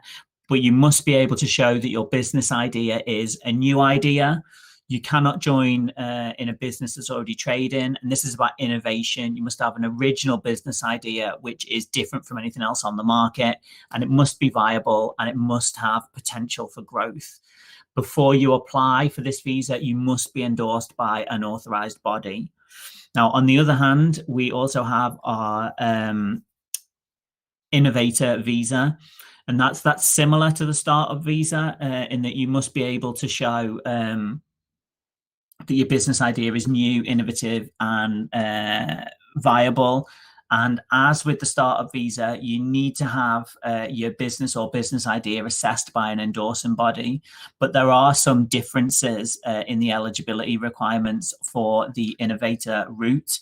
You must have at least £50,000 in investment funds to apply for the innovator visa if you want to set up a new business, and you'll need to prove where your funding has come from. You don't need any investment funds if your business is already established and has been endorsed for an earlier visa, or if you've changed your business and already agreed it with your endorsing body. Now, the Chancellor announced in the recent budget that the UK's innovative visa will be reviewed with a view to making it easier to obtain and apply for a visa. We recommend, obviously, that if you're interested in these routes, we will send out all the links, the guidance. They're quite similar routes with some key differences. So we'll send out the full guidance for you to digest. And just to say that we are always available if you want to have further sessions that kind of go into more detail into specific routes. So we've kind of done something here that's a little bit touches the surface of a lot of things, but we're happy to kind of reach out to any stakeholders who are interested, want to discuss any of our routes in more detail. Daniel, I think thank you very much. I think that's your right. Anything else? No, Daniel, thank you very much. I think this is one of the most productive sessions we have had today, because a lot of both business people hearing about this, potential students hearing about this should be sort of thinking, what can we do more? And I think the interesting part is the new points-based tier system is very generous compared to the tier 2. The innovative visa and the innovative visa startups are great. So my request is, if you can send out to Sandeep some of the links, we will see how we can publish it in Loka and the wider community. Yeah, and let us, and through Sandeep and Nick Lowe, we would love to come back with you if we need any specialized session. Again, once again, you're part of the UK Home Office government. Thank you very, very much for your time. Apologies for the delay, and thank you. I think it was it is an enlightening session for us. Thank you very much. Thank you. Thank you. Can I request David? David, I know, my apologies to you. David from Nottingham University. Can we get David on the line, please? David, really apologies. I think there are some constraints to move around. Really apologies for that. No problem at all. Over to you. And you can show us a picture of the Holy also. In Nottingham. Yes, please go ahead. A couple of pictures of Holy. So I'm just going to share my screen. Right. I just need to. David, it's worthwhile doing a quick introduction of yourself. Yes, so my name is David Octoloni. I am the Associate Director for Global Engagement at the University of Nottingham. Can everyone see the slides that are just about to come up? I'm responsible for developing the internationalization strategy at Nottingham and really living our vision of being a global university. So can you see my slide? Is that up? So very grateful for having the opportunity to present to you today. I just thought I'd start by sharing how important India is to us as a country. We are in the process of developing a global engagement strategy purely focused on India, where we can really start to really develop our teaching, research, knowledge exchange and corporate CPD partnerships to support the UN Sustainable Development Goals. We really want to deliver a uniquely global student experience for our Indian students on campus, and we're really working to build a meaningful civic and cultural exchange program to connect all of our Indian students across our 3 campuses. At this moment in time, and I'm just checking my notes to make sure I get it right, we have 403 students in total at the University of Nottingham from India. 284 of those are at our UK campus, and the rest are at our campuses in China and Malaysia. So just to run through, as Southampton did, our league table positions.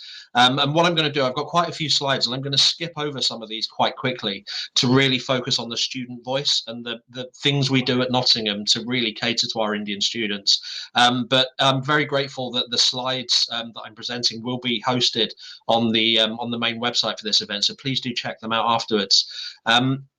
So looking at teaching, it's a real area of focus for us. So we won the Teaching Excellence Framework 2017 Gold because of our outstanding outcomes for students from all backgrounds, and particularly focusing on highly skilled employment and further study where we do excel. In terms of research, we're ranked 8th in the UK by Research Power with a research portfolio of £650 million. We have over 290,000 alumni in 195 countries around the world. This is Ruth Wilson. She is a Golden Globe winner. Dr. Tedros at the WHO is a Nottingham graduate. We have excellent graduates all over the world. So I thought I'd just share a slide showing one of our graduates from India and sharing his student experience at Nottingham. Prytech believes fully that his journey at Nottingham played a pivotal role in his life and developing skills while he was doing undergraduate and postgraduate education, which have really changed his outlook as to what's possible in the professional sphere after he graduated. We also have Edwin, who is one of our stellar alumni in the field of architecture. He really found that the impact of his education at Nottingham had a profound experience on his life, and he received the 2020 Ryber Sargent Award for Excellence in Drawing as part of his degree programme.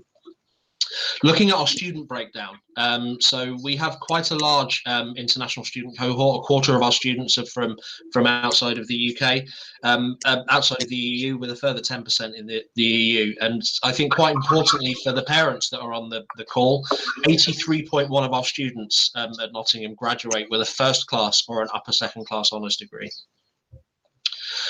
From an Indian student perspective, as Tara said earlier on, the majority of our students from India are postgraduates. And looking at where the majority of those students study, they study in our Faculty of Social Sciences, which is where our business school is. We have over 270 undergraduate courses and 230 postgraduate courses at Nottingham. And we have outstanding career support here at Nottingham. We have very specific career support focused on Indian students as well. So we're consistently ranked in the UK top 10 for employability. We're consistently ranked in the world top 70 for employability, which really goes to show the efforts our careers team go to ensure that our graduates are best placed to move on into the world of employment. Looking at our postgraduate careers team, they currently have a number of initiatives specifically for Indian students, running seminars and content and engagement platforms titled How to Get a Step Ahead in the Indian Job Market. So working very, very closely with employers in India. We have an India Connect Alumni Insight webinar where Indian alumni who have been successful in securing employment in India, but also in hotspots like in New York, Hong Kong, London, can share their experiences with their Indian students and help them to get onto the ladder. And we have an Asia Careers Insight series, which featured in the last 12 months an India labour market panel and a session on how to impress Indian employers with your UK experience. So looking at Indian graduate outcomes, these are the market sectors that our graduates tend to end up in and have ended up in the last 12 and 24 months. So very strong in marketing and sales, information technology, operations and logistics and finance. And looking at the Indian student experience, we have a unique Indian student experience at Nottingham. So I'll show you a slide on our campus later, but we're set in, I think, 300 acres of parkland. Running through the middle of that parkland on our campus is a place called the Downs. And every year we have a Holi festival on the Downs, which is run by the Nottingham Hindu Society.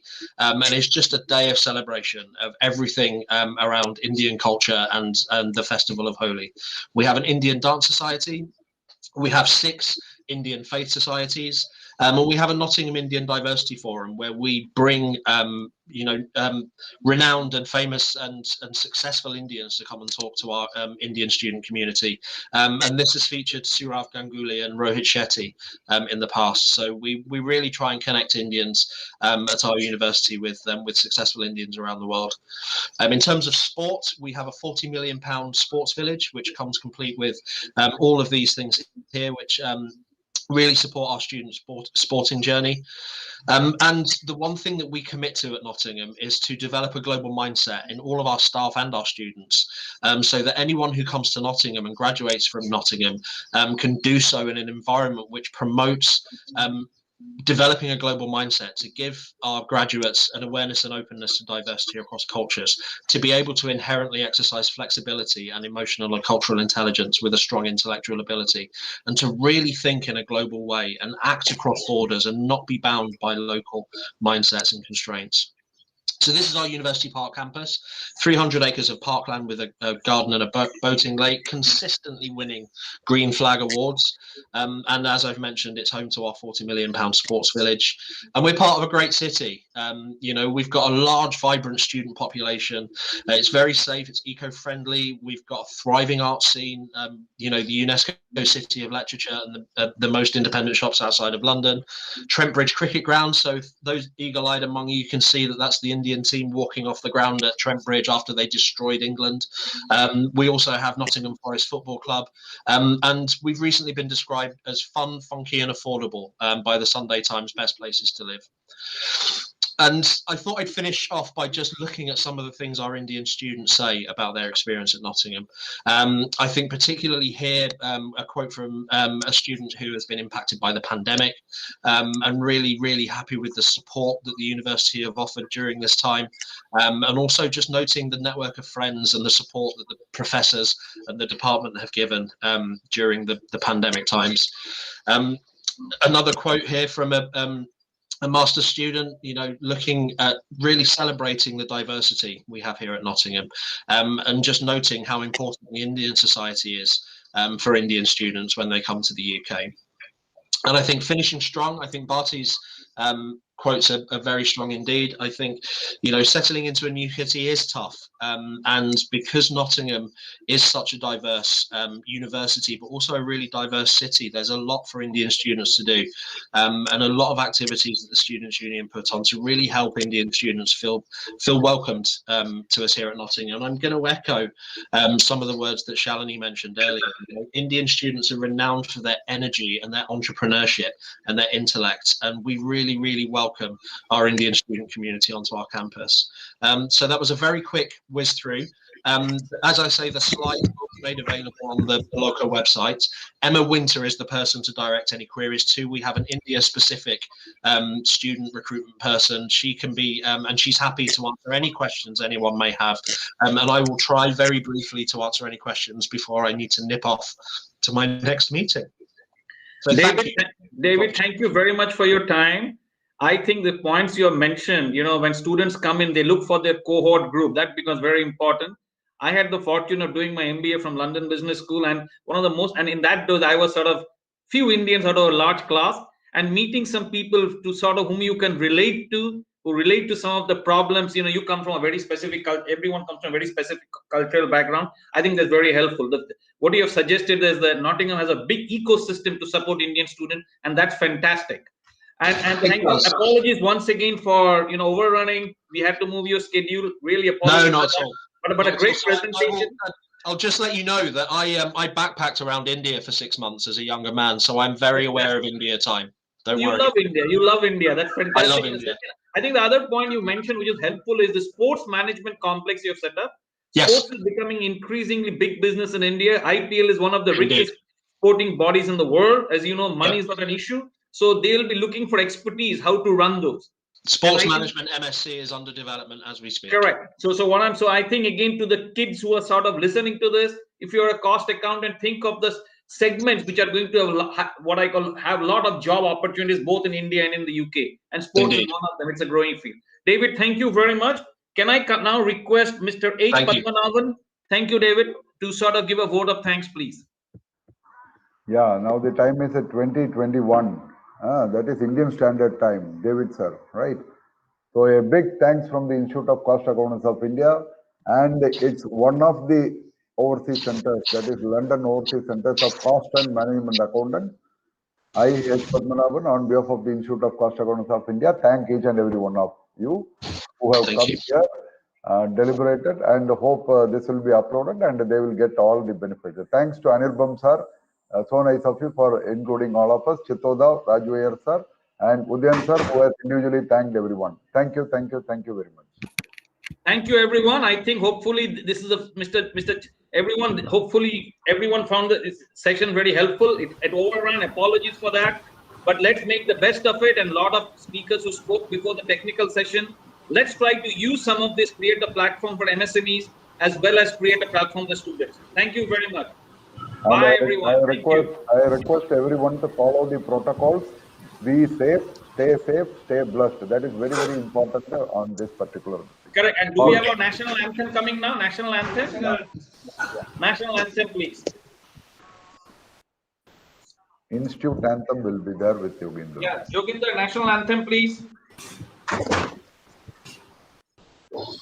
Jana Gana Mana अधिनायक जय हे भारत भाग्य विधाता पंजाब सिंध गुजरात मराठा द्राविड उत्कल गंगा विंध्य हिमाचल यमुना गंगा उज्जल जल तरंगा तव शुभ नाम जागे तव शुभ आशीष माहे गाहे जय गाथा जन गण मंगलदायक जय हे भारत भाग्य विधाता जय हे जय हे जय हे जय जय जय जय हे